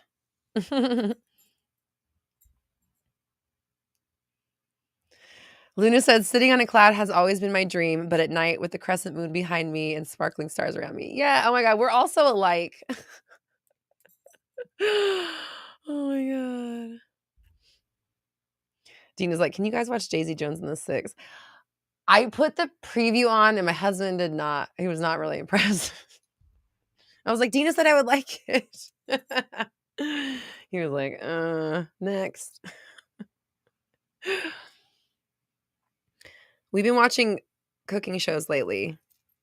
I really, even though I'm vegan, I still like watching cooking. And I don't like when they cook lobsters and they always seem to have to show them killing them on. I'm like, you don't have to show that. Like, whatever. But Next Level Chef, that's a fun show.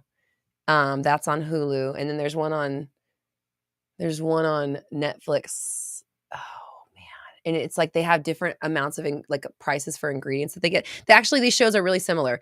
Next Level Chef, and the one on Hulu the one on Netflix where they get like there's 3 people competing. One of them gets like a high-end box with really expensive ingredients. One of them gets like a mid-range box with like decent ingredients, and one of them gets like a low-qual box with like cheap ingredients, and they all have to make like the same like brunch or like a burger or whatever.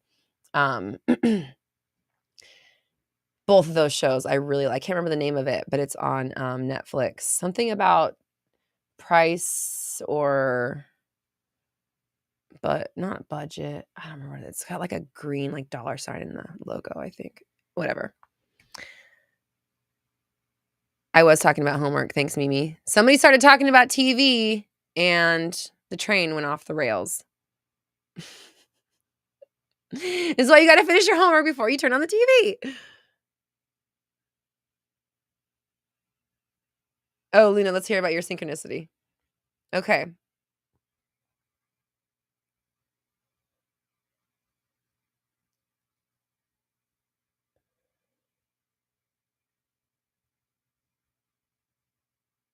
Tiffany, you finally watched Inception last night. Yeah, that movie is pretty trippy, for sure.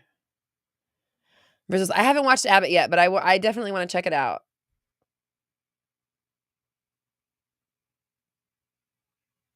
We don't always watch. I can't always get my husband to watch like a sitcom show, so I have to like pick some of my battles. But it does look funny. I definitely want to check it out. But we don't normally watch like sitcom shows like that. Okay. Okay, we're talking about homework. Oh, Dina, I would like Daisy Jones. Got you. I need to watch it without my husband is what you're saying. I made him watch Swarm and he was like, this is weird.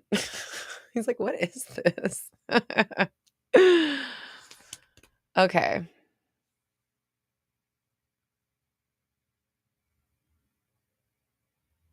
Luna, that's crazy. I love synchronicities.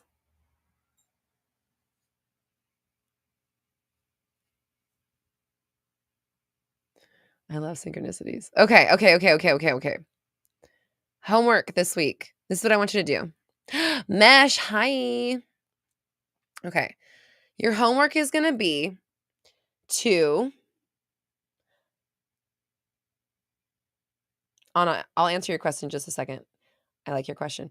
Your homework is going to be I want you to think about the thing that you're most confident about in life. And I want you to kind of like riff. I want you to write down, maybe like go on like a rampage or go on like a tangent of you just talking about how good you are or how good you feel about the thing that you're really confident about. And I want you to write that out. And then I want you to now start. I want you to what am I seeing?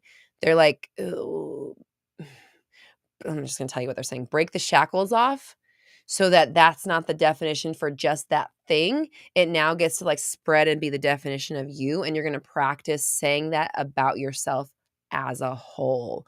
Or like, let's say that like you're really low in the looks department mentally. You're going to start saying these things that you feel really great about your singing, for example. We'll just make something up, or your writing. And you're going to start the way you talk about yourself as a writer or a singer or as a friend or whatever, a hacky sack or whatever. You're going to start talking about yourself that way, not just in the areas where you're low, but like all like, as a whole in total.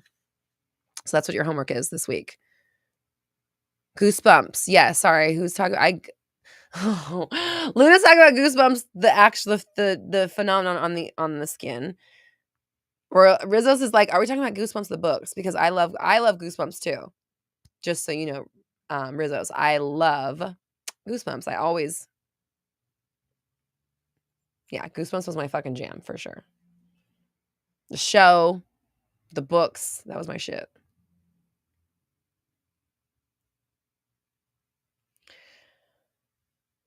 Okay, Anna asked me, what's the best thing about being married? I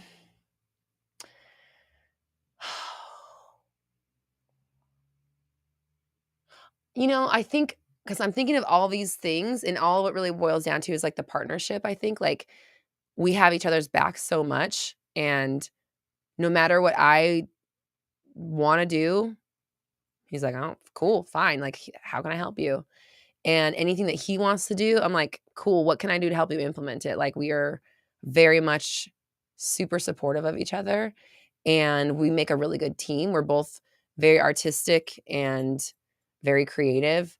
And then I'm like a visionary, so I can come up with all kinds of scenarios and ideas all the time. He's an executor. He can build, make, or fix anything. He has a really good aesthetic eye.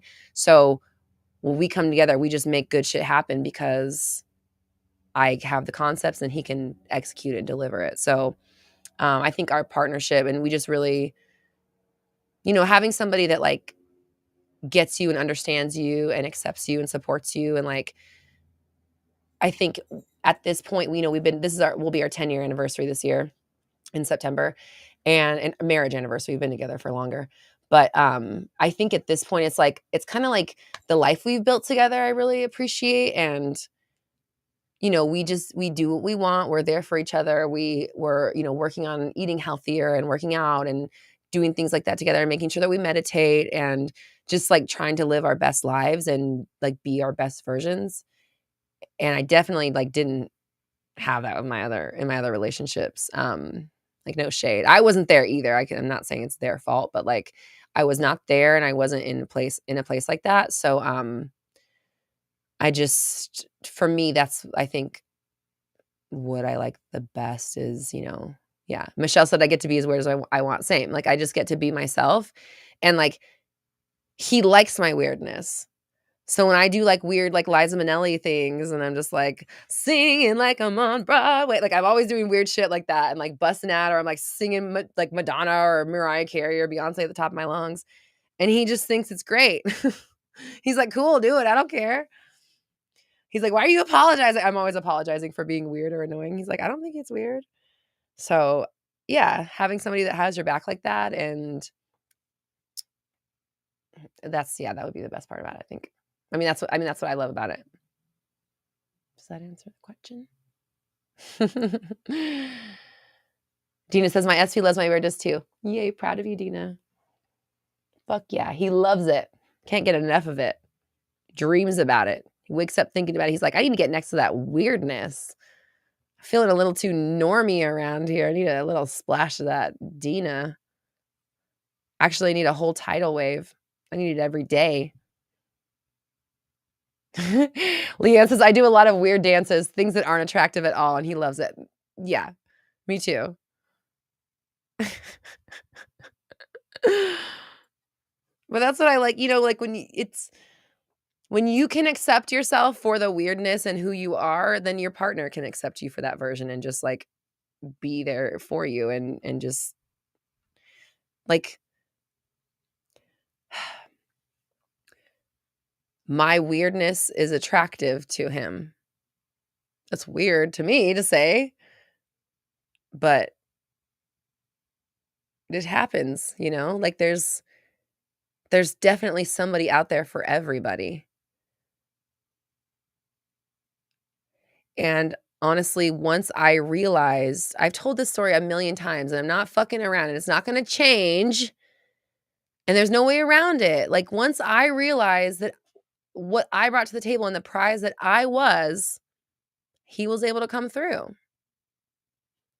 Actually, he just told me this weekend that like when that all went down, I've told this before, like we were dating, and it was like there was no label, and I wanted a label, and he whatever was dragging his feet. So I just ended it because it had been a while. We had dated when we were younger. We took some time off and we came back together when we were a little bit older. And it was like the same old shit. And I was like, I'm older now, bitch. You can't play those same games with me now. Like, I'm a fucking woman. I know what I bring to the table. And so once I like embodied that and I was like, you know what? Actually, I'm the shit. And I'm going to make sure that I find someone that knows it. He came through right away. It happened. He flipped in like hours. And this weekend he said something like, that's how he realized he loved me or something. Or he was like, oh shit, I think I love her or something like that. I was just laughing at him. But it just was like he had like an oh shit moment. That's what happened on him with the 3D. But yeah, for me, the 3D was just like I cut ties and I was just ready to move forward and find my own fulfillment because I knew I would. And I did. I just didn't expect it to be with the same person that I was cutting ties with, but it did.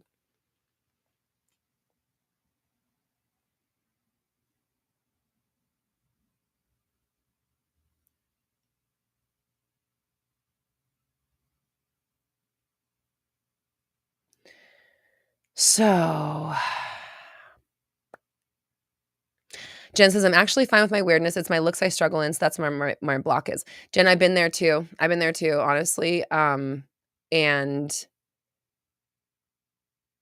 not that like whatever weight is the issue, but like I used to struggle with my weight and my concept about that. And like, I've been over 200 pounds. Like I've had my time when I was not where I wanted to be physically. And I still had a man.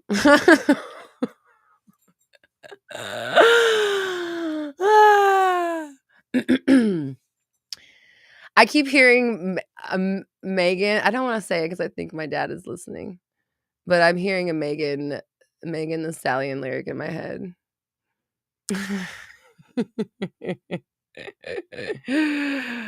Oh shit. But like I will let me give you this I'll tell you where I was. I dealt with my own worth values with weight and like what I thought I was good enough for, like with romantic partners or whatever. But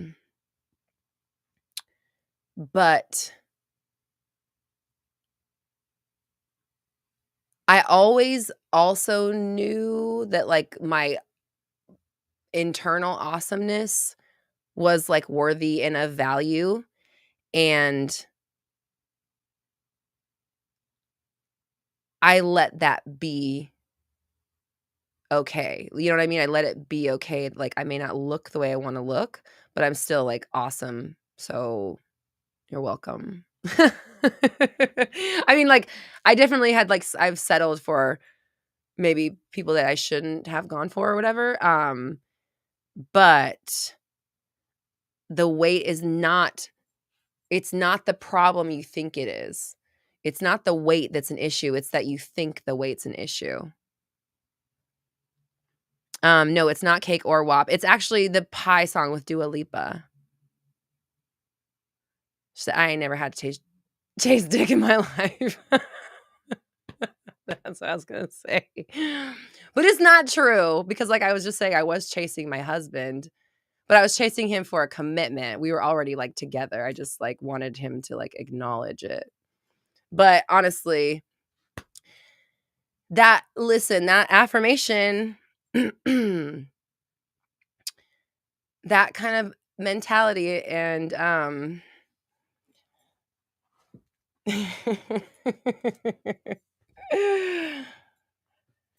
you can be any weight you want. And why is that song? If you have the sweetest pie and you never have to chase dick in your life, whatever. You don't have to chase fill in the blank, whatever, then you don't, right? Like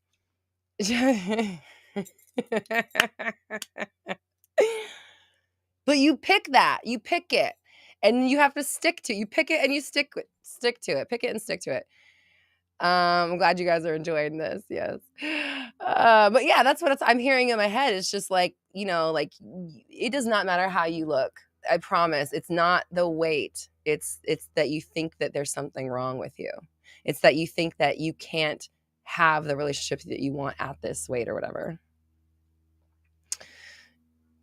Love you guys. Thanks, Tiffany. Let's give the chat a like.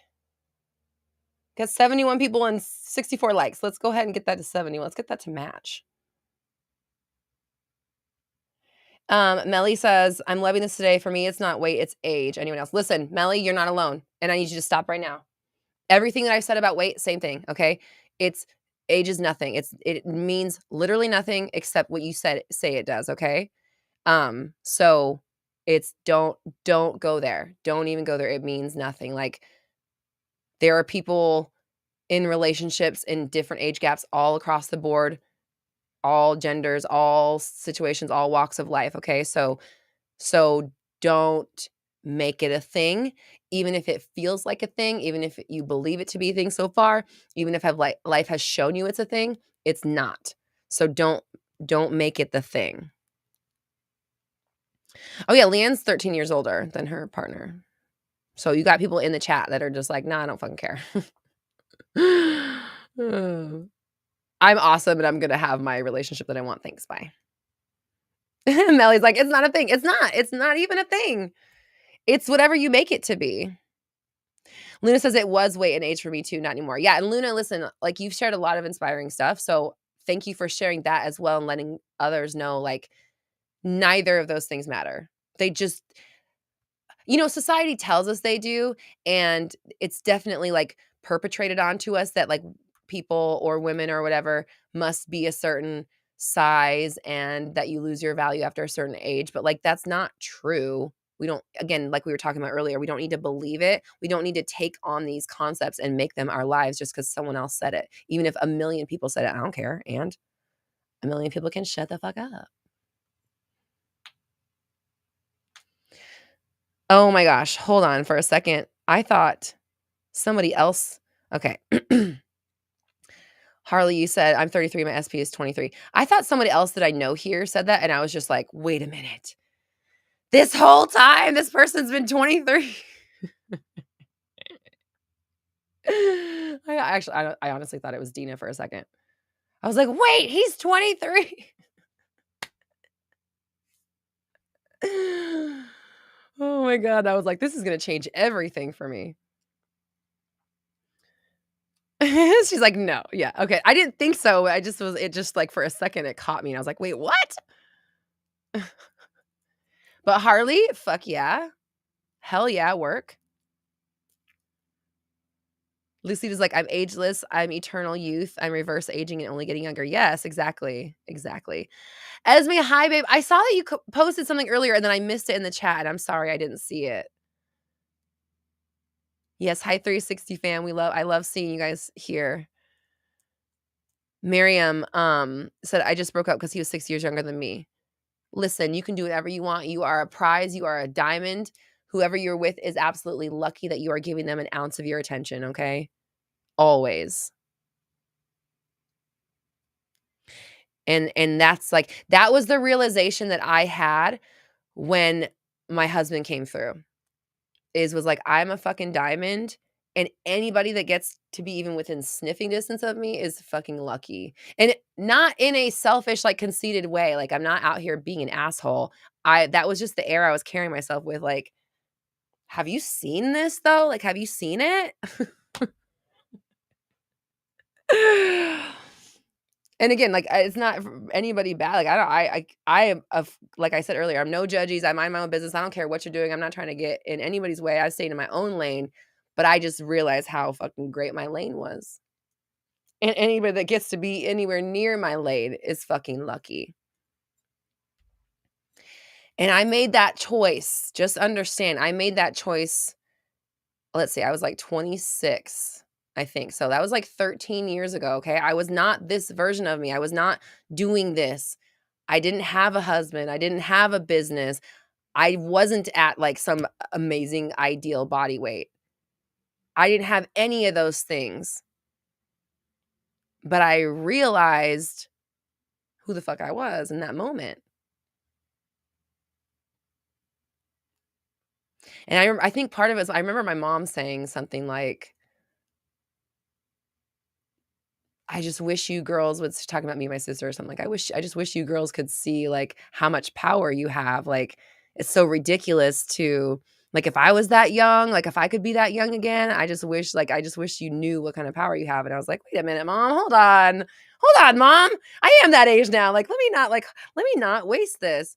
And I just had this something like it was like a switch in my mind went off and I was just like, "Oh, wait. Okay, hold on. Actually, who I am now as is awesome." You know? And again, it's not about being cocky. It's just about knowing like if I know who I am. I know what I like. I know what I'm into. I know how I am in relationships. I know how I spend my time. So if you are the person I'm in a relationship with and or the person I'm spending time with, these are the types of things that we're going to be doing. This is the kind of energy that you're going to be in because that's what I do. So if we come together, that's what we'll do. And obviously we'll do an amalgamation of what you're doing and what I'm doing, but at least 50% or 50% is going to be me, right? And guess what? Me is fucking awesome. Congrats. What do you bring to the table? What am I exchanging 50% at for? What does my 50% get me? Let me see. Let me see the brochure. Let me pick what I want. This isn't like, it's not, like you can just think like that. TT says confidence, not cockiness. Exactly. Yeah. So I don't know if it comes off as cockiness. I don't know if other people can perceive this as cockiness. I don't think that I'm better than anybody. I strive to be the best me that I can be. Does that make sense? Like again, I'm not competing with anybody. I've always been a lone wolf, black sheep type. I have learned to like be self-sufficient from a very young age. I don't need anyone's approval or permission or like I don't need a fan base or a following or whatever to do it. I'm just doing my shit. And I was doing this shit before I had people, right? It's just I'm living it. I am it. And so that kind of mentality just lets me take on whatever role I want. Like if I decide I want something, I'm just going to get it. I'm going to have it because I've always had to make my stuff happen. I've learned how to do everything that I know how to do, most of it on my own. I'll just figure it out. If I see something I want, I'm going to get it. I'm going to have it. I'll figure it out on my own. And again, I don't need, if I need a team of support or whatever, that's a different story. But like, I'm fine. I'm going to be fine. So I think all of this stuff helps me be a manifester, a good conscious manifester, because it allows me to detach. It allows me to not need validation in order to believe. It allows me to believe in stuff that's unseen because I've always had to believe in myself and who I was going to be and carry that belief of who I was going to be, even though people didn't see it and they wanted to tell me who I was or tell me what I wasn't good enough for or what I wouldn't achieve or whatever. I always knew that I would. So their words were kind of just like, you're dumb. You're going to feel really dumb one day. That's kind of the way I like anytime people don't believe in me, I'm just like, yeah, they'll see one day. Egg on your face one day, man. That's going to be funny. And I'm patient, so I can bide my time. I don't mind. I know where I'm going. I don't need it right now. I know I will be there. So yes, my human design. I am the one you probably think I am. Leanne, what is it? I can't remember. It's am I the projector? Is that the one I am? Or maybe I'm the one you don't think I'm going to be. I can't remember. I looked it up once. Okay. Oh my gosh. I am a projector. Yeah. Okay. I'm a projector, y'all. And so is Leanne.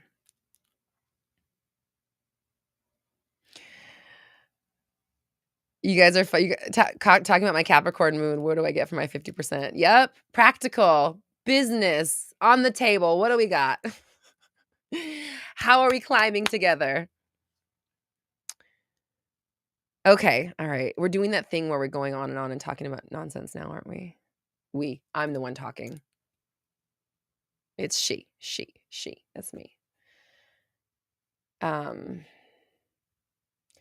Human design. I'll be honest, I don't know much about it. It's like it's a way of I mean, the best way I can explain it is it's like your Myers-Briggs or like your zodiac sign. It's something like that where like you find out what type you are or whatever, and then it tells you about yourself. But what I read was extremely accurate. So I didn't read much. I just read like the first page stuff, but it was very accurate for me, the projector stuff. Luna. Okay, y'all. I don't know whose that was. Who just yawled for us? Someone in the chat yawled. I channeled it.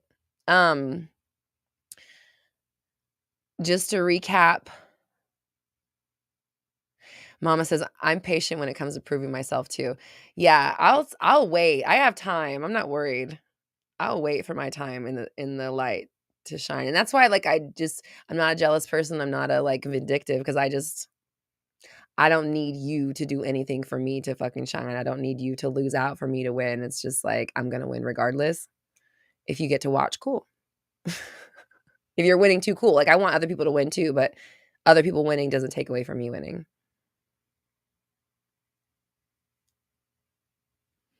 Ooh, hold on. LK, we have a little testy coming through. Thank you, LK. Said, Roxy, thank you for your rewriting your specific person course.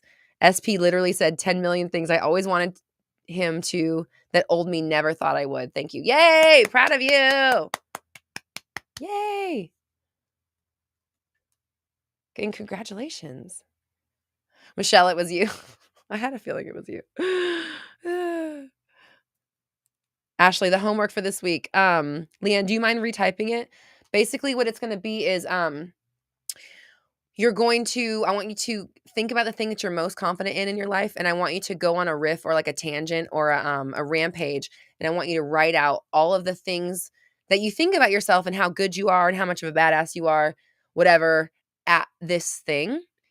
And then after you write out that, let's see what Leanne put. Think about the thing you're most confident in life. Go on a rampage about how good you feel about yourself in this area. Use this as a template for other areas of your life when you don't feel as confident. Yeah. So I want you to write it down and then take that framework and those sentences and speak them about yourself at large as a person in total, and speak this way about yourself in the areas where you're not so confident, where you're not so secure. And then this week you're going to be practicing using those sentences that you say about yourself in that one specific targeted area, and now taking off the binds and letting it just be the story of you, period. Mesh says I'm most confident in my creative abilities. You're not alone. We just did the Confidence Cafe chat last week, and most people felt that way. Everyone's like, I'm confident in my writing, I'm confident in my singing, I'm confident in my art, like, but I'm not so confident here. So take that area where you already know what it feels like to like believe in yourself and know that you're the shit, and start putting it on the areas where you don't feel that way. That's the homework this week. And I want you to write down what that how you feel. I want you to see it on paper. Get it out of your head and see it on paper. Hold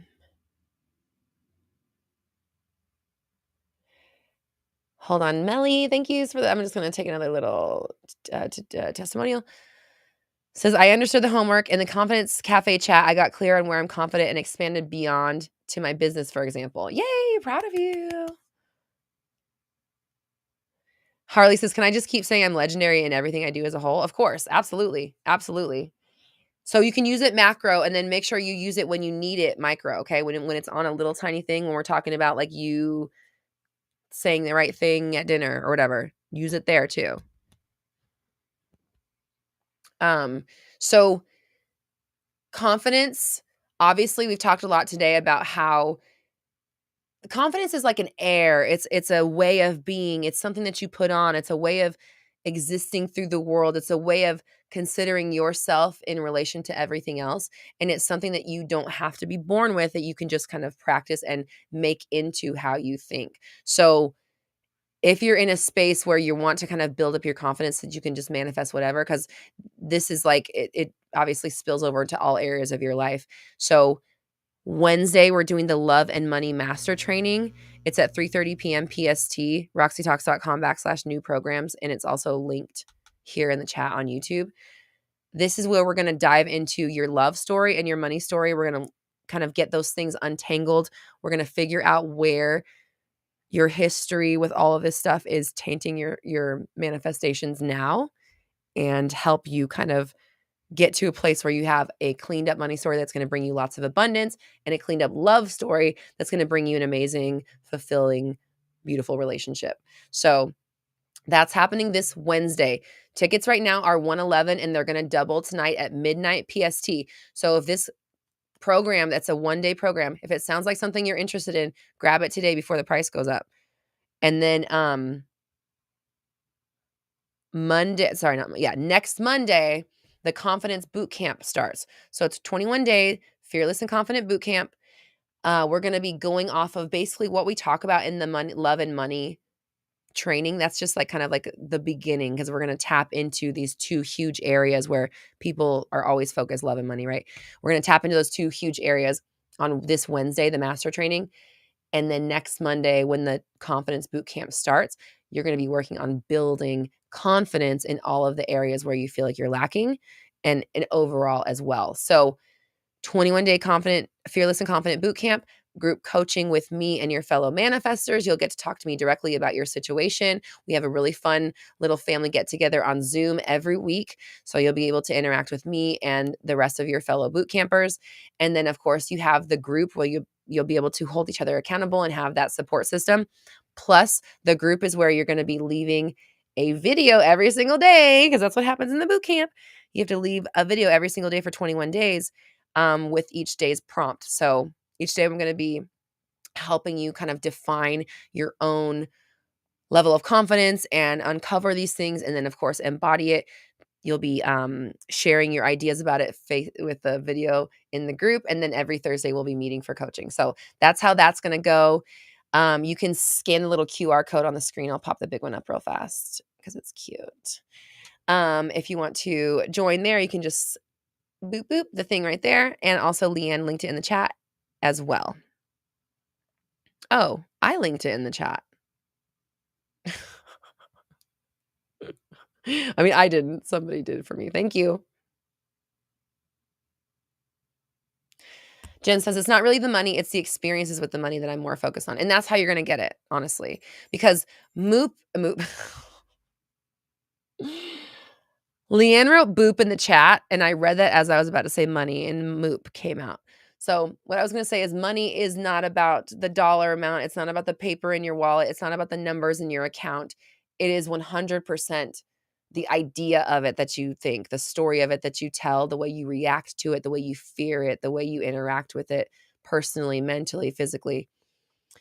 Money is very intricately linked to your story and your self-esteem, as is love. So that's why we're talking about love and money together, because they're so hugely important to pretty much all of humanity. And they're very vastly misunderstood as far as like how to embody the energy to achieve it, right? So love and money master training happening on Wednesday. That's going to get you primed and ready for the boot camp happening on Monday, the 24th. So if you're in Synergy, you're in all of this stuff already. And also we have our private Synergy event this Friday. And I think I'm doing tarot and tea again. So I think it's going to be a tarot night. Unless anybody in Synergy, if you have a better idea, I'm open to it. Otherwise, let's do a fucking tarot night. So that's our private Synergy event this Friday. For anyone that's in Synergy, that's for you. You're welcome to be there. We're going to be doing tarot unless we come up with a better idea. And this Wednesday is the master training, and then Monday starts the confidence boot camp. So lots of fun ways to build your confidence and start creating the reality that you want. Harley says, money is obsessed with me. Yes. And you're obsessed with you. If you were obsessed with you, then money would be obsessed with you and your specific person would be obsessed with you. Not saying that they're not, but I'm just saying, like, thinking about it like that. So Tiffany says, I'm really going to ponder the nuggets dropped in mindset today, especially about the words we use when praying. That was deep. My goal is freedom and peace, freedom in every sense of the word. So here's my this is what my challenge to you then. Think about when you are affirming for something, you're also affirming for not something, right? Like, I know that sounds weird to say, but like if you're affirming that someone doesn't cheat on you, you're also kind of affirming that they do, because of the way that the mirror works with manifestation. So what's on the other end of your affirming, like we were talking about, if you're praying for strength, then you're going to be given reasons to build the strength. If you're praying for patience, you're going to be tested, right? Like talking about that. So just kind of like what's on the other end of that thing that you're praying for, just to get some clarity, just to see if you're like, are you there? I'm hearing anti-praying. Are you anti-praying for the thing you don't want? Does that make sense? Dina said, I need to adjust my affirmations. Dina, I love you with all my heart. And I'm going to say, yes, you do. 100% you need to adjust your affirmations, but that's okay. Because we all do. I do. I adjust my affirmations every day. You just heard me talk about one that was like, I set in concrete into my life. And I just realized I've been living by it for 4 years, wondering why, like, how come nobody wants to sponsor my own show? Because they can't with that affirmation. Not that, whatever. I'm just saying, like, I know that a lot more opportunities for outside income will come now that I have released that belief that said that all of my money had to come from myself, which at the time was great. Is that exactly what I wanted? But now that I'm here, I'm like, someone else can pay me. Money can come from somewhere else. Okay, we got to do it. You guys, we got to go. It's time. Tiffany says, oh crap. If I'm asking for freedom, am I actually calling in more experiences of bondage? That's what I'm talking about. That's what I'm talking about. So we need to look at this. This is a really good, like, this cracked open a nut for us, for all of us here. So thanks, Dad. Thank you, Leanne, for opening our eyes to this, because obviously we all needed to see this. And this is something I'm going to make sure that I pay attention to. And like, no, like if you are realizing that your affirmations are not on point, you are not alone. I'm realizing it too as we speak. I'm like, I've been praying for freedom too. Maybe I'm praying for bondage. Maybe I'm receiving bondage. I don't know. You know what I'm saying? Like, we need to understand what it is that we're actually asking for. Remember earlier we talked about, like, be careful what you wish for, be careful what your thoughts are saying.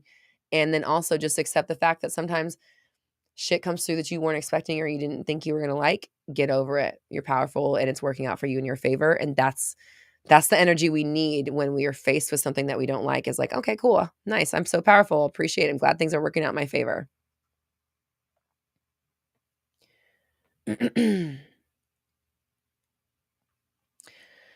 So Miriam says, this is a confusing concept. Maybe I can do a podcast on it. Maybe I need to mull it around in my head a little bit too, because this is my first time we're like having the discussion in real time together. So like I just said, I'm realizing now that I want to look into this and dive into it. So I'll definitely start knocking it around the old noggin when doing my meditations and stuff. Tiffany said, thanks, Papa Talks. Yep, he's always there with the infinite wisdom. Even if I want to fight it because I'm his daughter. Bowleg says, I'm so abundantly blessed with love, health, finances, multiple streams of income flowing to me every day, and everything working out in my favor always. Yes, that's exactly what's happening, right? And then beyond this conversation is like, we don't need money at all, right? And that's kind of where I'm getting to. It's like, I'm kind of on the fence of like, am I supposed to teach about money, or do I need to teach like to drop the connection to money, you know? But I also feel like you can't really drop the connection to money until you understand the energy of it, you know? So like, we need the stepping stone. We can't just automatically, I don't know, in my opinion, I don't think we can just completely jump to, you know, the complete perfect utopia without understanding the process that it takes to get there.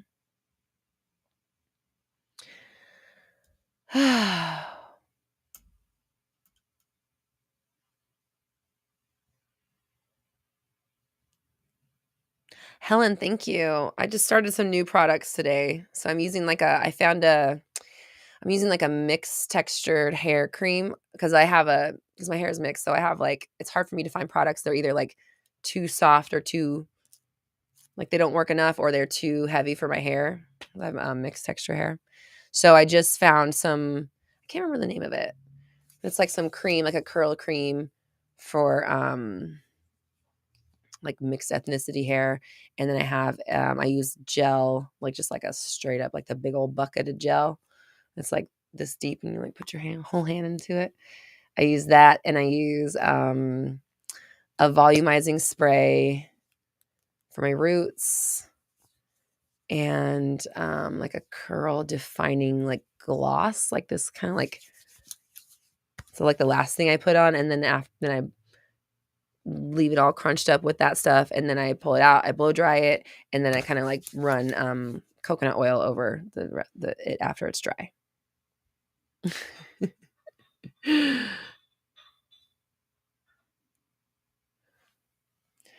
Oh my gosh. Oh man, we got back up to a bunch of people, more people joined the live. I was just about to pop off. Okay, ask me something manifesty, since we got people that just joined. I was about to jump off. I know. I've thought about doing hair stuff, but I don't know how to like I mean, I know how to cross my content, but I also wonder if I'm like, would it be weird if I'm doing like hair stuff and I'm a manifestation coach? I don't know. I feel like it's kind of strange.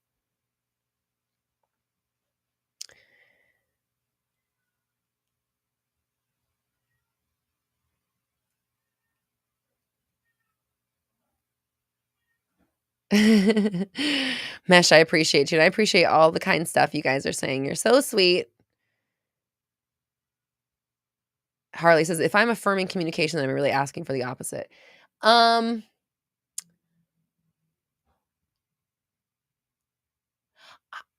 It's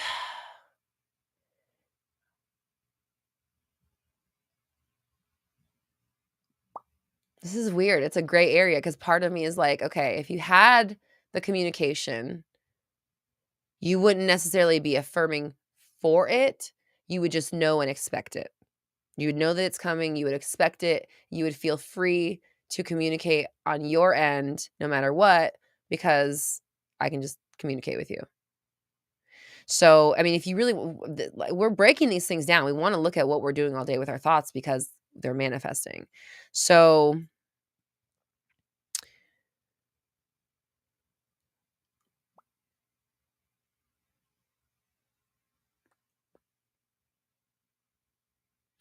yeah, it's something to look at because I'm thinking about like when I said, how Abraham Hicks says like there's two ends of the stick or whatever. So like if you're in The Secret, Lisa Nichols is talking about how like if you're saying I don't want any bills or I don't want any more bills or something like that, then you're going to manifest bills. I don't want any more debt, then you're going to manifest debt. Right? So it's like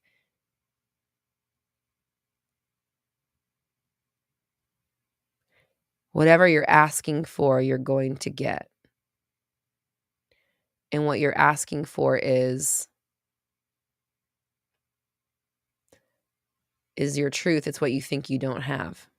Right? You wouldn't ask for something in that way if you didn't have it. You just would just have it. So if you're asking for it in general, you are implying that you don't have it. This is where my brain goes. It's just like it's a rabbit hole type stuff, like where does it go? Where does it end? What do you truly think? What do you truly believe? Your truth will manifest no matter what. So that's why you want to just be careful of like, what is your truth?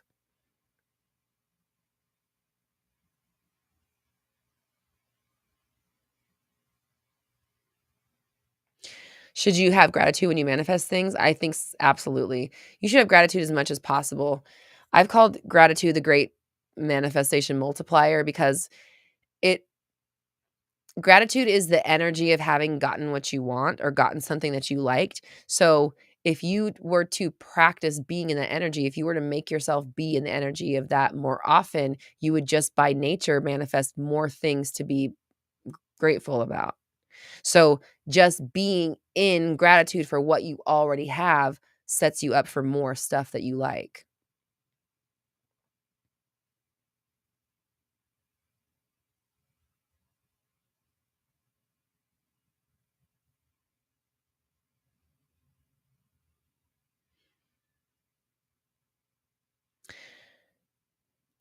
Jen says, my SP affirmation, my SP loves me, can't stop thinking about me. He's in constant communication with me. Is that how you would say it? Would you say he's in constant communication with me, or would you be like, "We talk all the time?" And this is just nitpicking. Like, personally, I try to make my affirmations sound like how I'd actually say them if I had them. So, sometimes I don't resonate with those, like, long, drawn out, kind of contrived affirmations because, like, I don't talk like that for the most part. So, I try to make my affirmations sound like they would if it was true. So, if you were actually in constant communication with somebody, you wouldn't say that. You'd be like, "Oh, we talk all the time." And you wouldn't care, you'd be flippant about it. "Oh, what's up with you? Oh, we're talking all the time, it's fine. It's great, I love it, he loves me, he can't stop thinking about me, you talk all the fucking time. He texts me, like, all day long." Do you know what I'm saying? It's different. Affirmations to become a successful influencer. I am a successful influencer.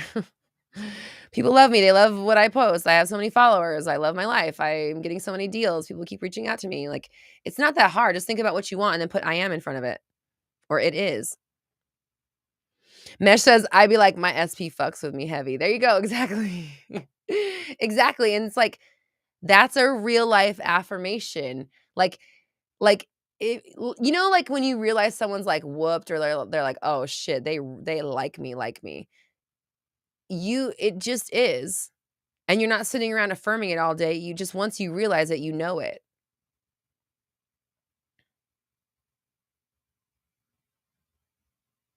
Rizzo's.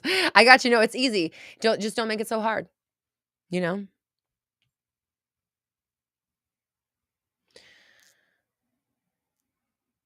Miriam says, "My phone is always blowing up with his texts. Why am I so attractive? Damn, he's obsessed with me." Exactly, but be careful with obsessed. I like to use that word when I talk about, like, I'm obsessed with my life, like, in that kind of focus, but I don't like personally, I don't like to use it for other people because there's just no reason to manifest obsession out of somebody. Like, that can go dark in my opinion, which that's could be my own limiting belief, so just don't even listen to me if you don't want to, but also maybe think about changing that word also too.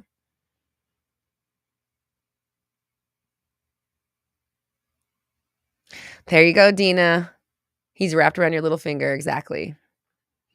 Or, like, he worships the ground you walk on, or you're everything to him. You know what I mean? Like, how do you feel about them? How do you feel about them and say that they feel that way about you? Put it on them.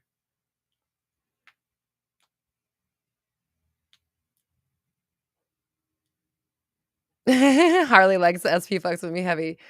This is why our community is so great because we get to learn from each other. We're all going through the same thing at the same time. We're all understanding each other. We're all leveling up in our own lives, like together, but in like different areas, right? So being here in this chat lets you see that other people just like you are going through the exact same things. Here's how they dealt with it. It is possible for you. Nothing is fucking set in stone. We've had so many, just on today's chat alone, we've had so many people achieving all kinds of stuff that everybody here wants. SPs, money, the words that we want to hear, the relationships, the family, the body, the health, all of it, the mental health even. I already said the family, but yeah, that popped up too. It is possible if you believe it, right? You just gotta believe in it. You gotta believe it's possible for you. Oh my god, I'm way over. All right, I have to go. It's dinner time. I'm surprised Mingo isn't yelling at me. Okay. I love you guys so much. I so appreciate you. Thank you for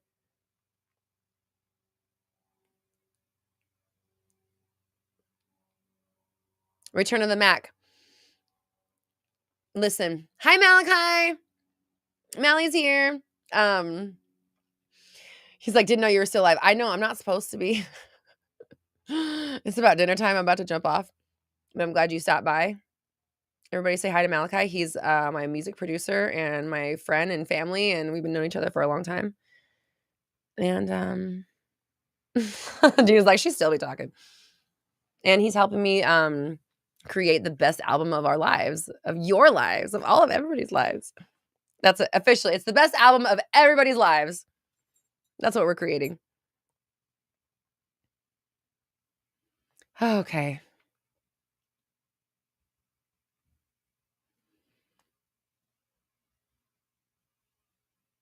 Did I finish Talking to Return of the Mac. I don't think I did. Return of the Mac, you got this. Everything's working out in your favor. They are, if you want them to exhibit certain behavior that like goes along with what you want in your relationship, then they are doing that. If your SP is doing something you don't like, this is for everybody. If your SP is doing something you don't like, stop saying that they are. You're making them do it by saying that they are doing that. And the only way to not have them do that is to stop saying they're doing it.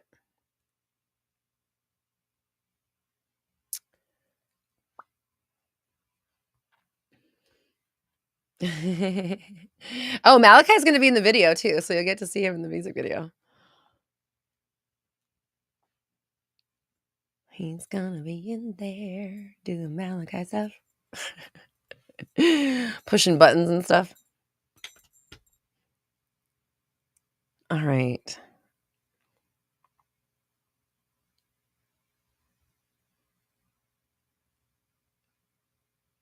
Mesh says, oh, snap, we get a visual. Yeah, there's a music video coming out. We're filming it in June.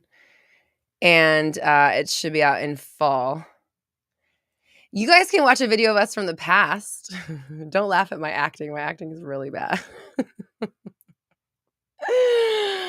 Oh my God. We still fucking crack up about my acting to this day in that video. But if you look up nice guys, look up nice guys. And you can either look up like nice guys Roxy or nice guys Malachi. Malachi. You can watch a video from us from like at least 10 years ago. We had such, let me just say before you watch this video, we had a concept, and it definitely, to me, when I watch the video, sometimes I'm like, I don't know if the concept translates, but we had a concept. We had a serious concept, but we had so much fun filming that video. Oh, he linked it. He linked it. Because he's great in it. Malachi is a great actor. His performance is fucking phenomenal. And we had like the time of our lives making this video. So enjoy, please. Go laugh at my acting.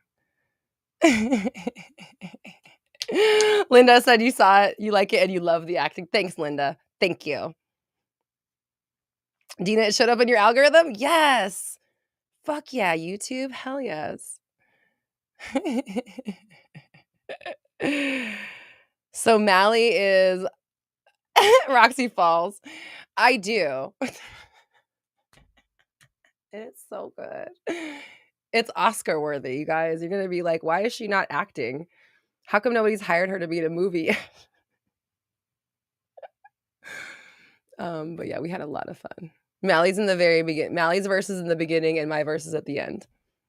And then our friend Mike is in the middle. Mike Ill.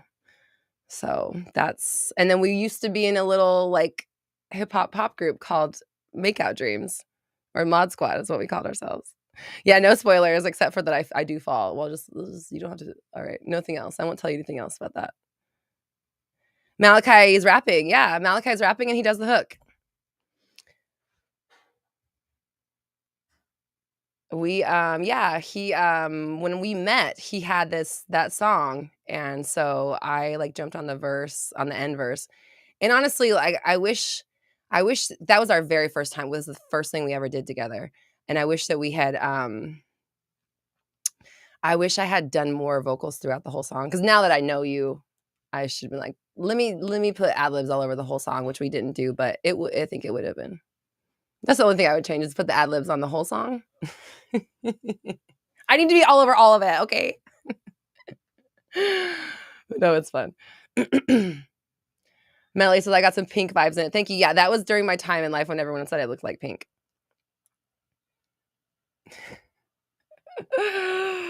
Oh, boy. Babe, are you ready for dinner? Are we ready to start thinking about it? Oh, you can't hear me. Okay. All right.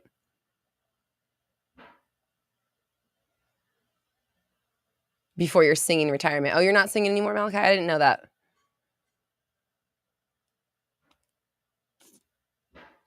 We got some more Roxy music from the past coming next month.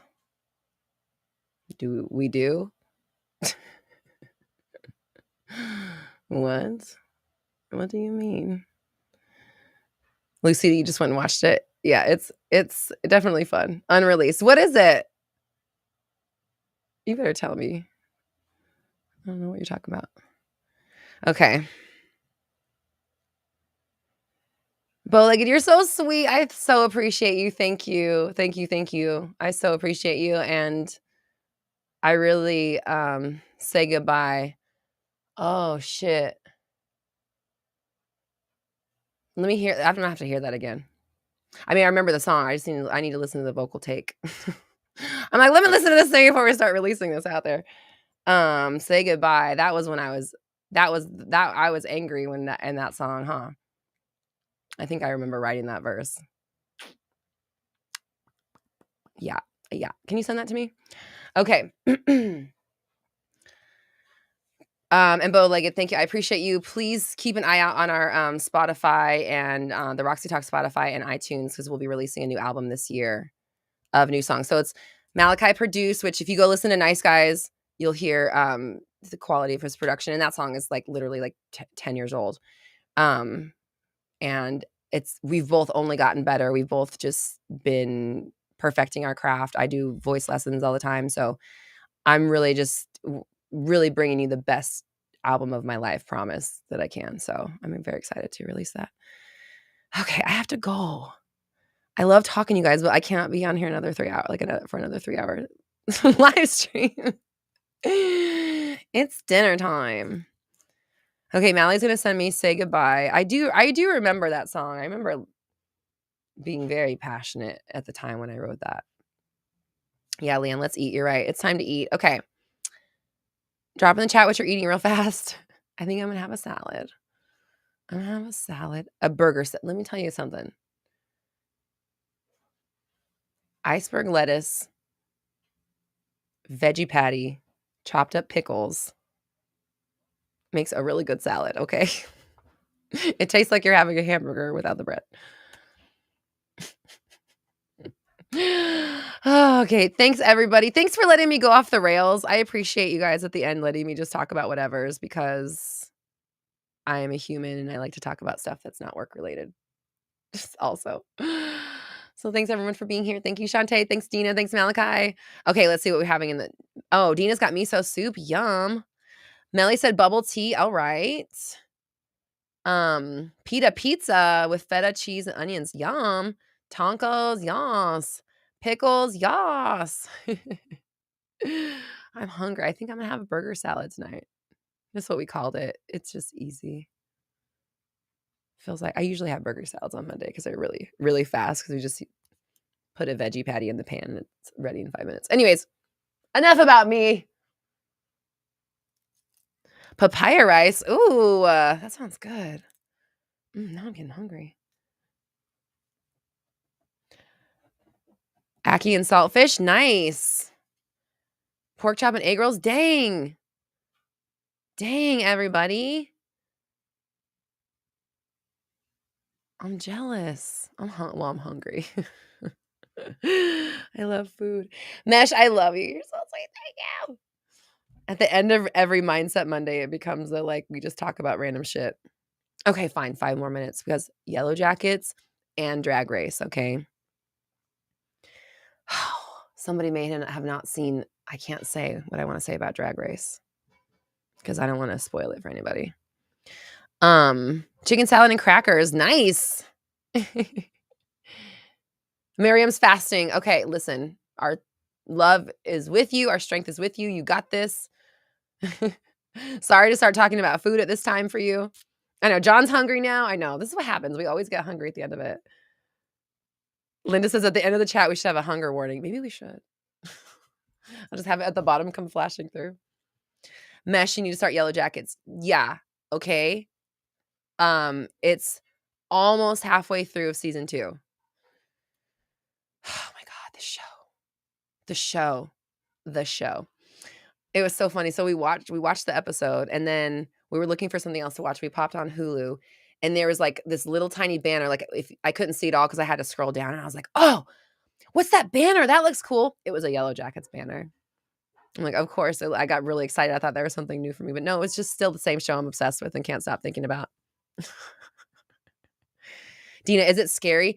No, it's more like it's more like twisted. It's, like, kinda fucked up, um, 'cause and you don't know what's going on. But, basically, it's like, so some teenage girls crash in the mountains in a plane crash, and they're there for 18 months, and then it goes back and it, like, flashes between them in high school when they crash in the '90s to them now as adults, and so it's just, like, all of the repercussions of, like, what they did out there, which, like, they're barely just starting to kinda, like, really get into it now, so it's getting, like, really good for the fandom because 'cause we're finally, like, finding some shit out.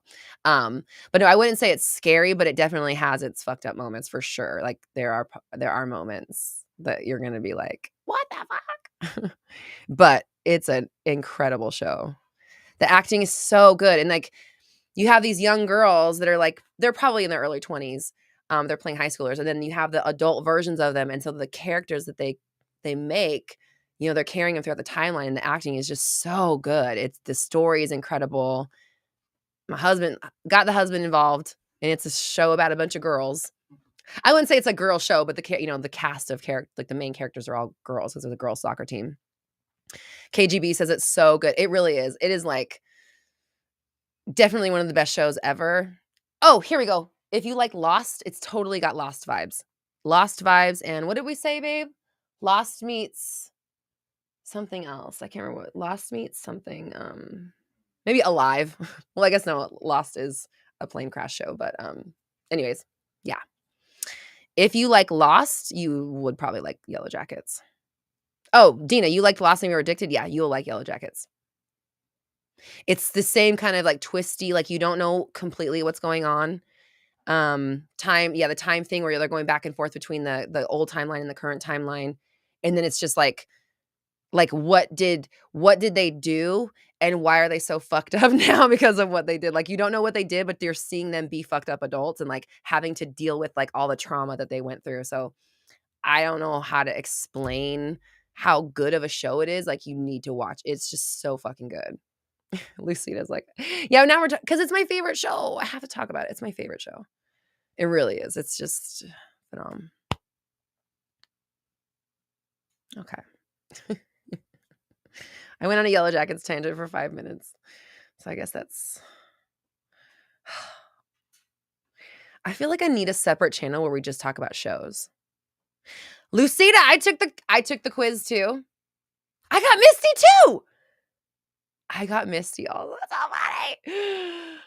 funny. Yeah, there's a character. Did you take it on Reddit? Somebody on Reddit made a really good quiz, and I took it, and I also got Misty. Oh, it's so funny. And I think Misty was like the least common one. Most people got like Shauna and Nat. I'm like, I guess I'm weird. I guess I'm a weirdo like Misty.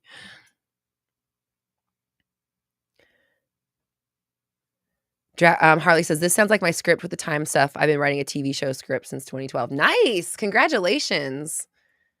Check it out. It's such a good show. The writing is so good. The writing is incredible. The plot is incredible. The acting is amazing.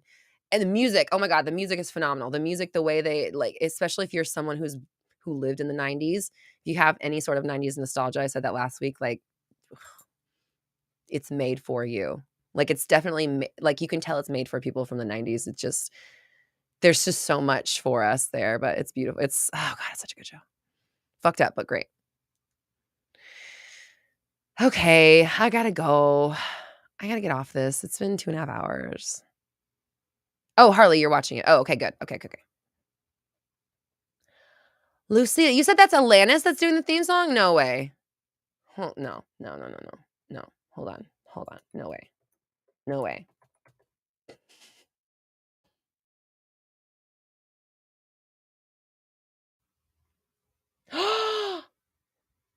Oh, but they put a new one in. Is it the new one that was on last week? There was a new one last week. Yes, they're like, the Yellow Jackets theme song change. There's a Google here. Yes. Okay. So who sang it originally?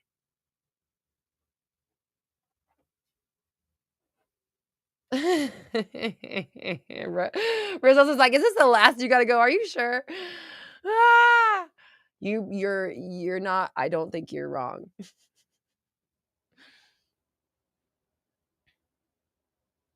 Okay, Tammy, right, 90s was the best decade. I love the 90s. I have so much 90s nostalgia and, like, reminiscence and missing that I do. Okay, um, makes sense that Atlanta says the new thing. Yes, okay.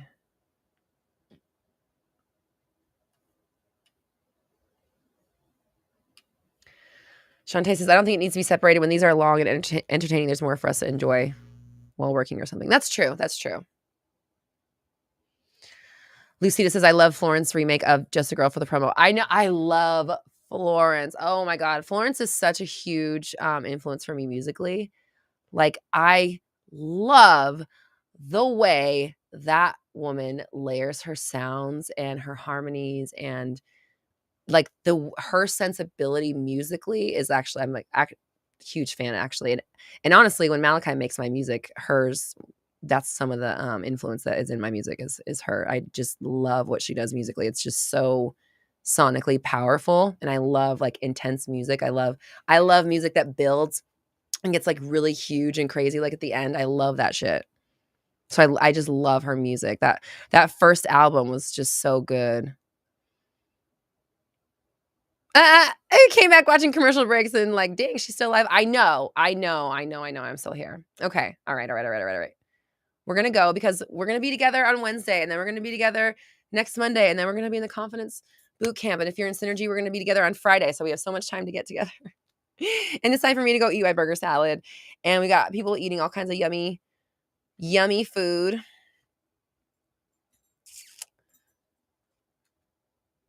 Yep, we love Flor of course, we love Florence too, because yeah, just musically such a genius. I just love her perspective, on music.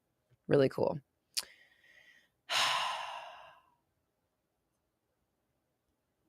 You know what song I love to sing from Florence? The fucking, The Girl with One Eye. Oh my god, such a good song. So, this is where I leave you for realsies this time. You're amazing. I love you. The thing that you wanna do is the thing that you have to do in life. If you are lacking confidence in whether or not you can or you should do what you want, confidence is a practice. It is something that you can just put on and you can do. You can choose to be confident. You don't have to actually have it innately.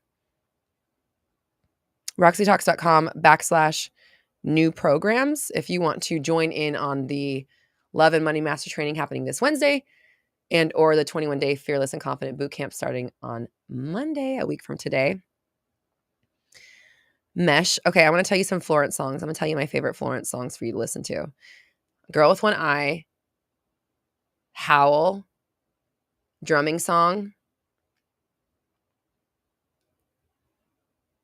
Those are the only things those are my like top 3, I think those are the ones I can think of right now. But those 3. Check those 3 out.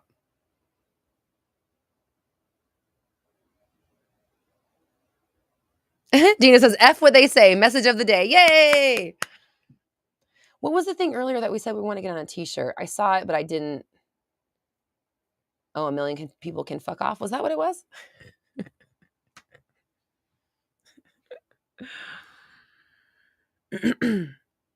Cosmic Love. Yeah. All of her songs are incredible. They're all very incredible. Those are my like top 3, the ones that came to mind. I love those 3 songs personally. I mean, they're all great, but those are like probably my 3 favorites. But I mean, I like them all, and I will whale them with the best of them. Oh, Rizzo says your same ones? Oh my god, and you just heard her. Wow, weird. Alignment. Yep, you're so aligned. We're all so aligned. So everyone here, you're so fucking aligned. Like, we're so aligned. I'm so aligned. Okay, it's time. I love you. I appreciate you. Everybody go do something fun for yourself. Give yourself a huggy, a pat on the back. Do something amazing. Celebrate yourself. Go eat some good food. Think of some good thoughts about yourself. and do your homework. I'll see you next week. I love you. I appreciate you. We're all raising our vibrations together. You're the power. I believe in you. Bye.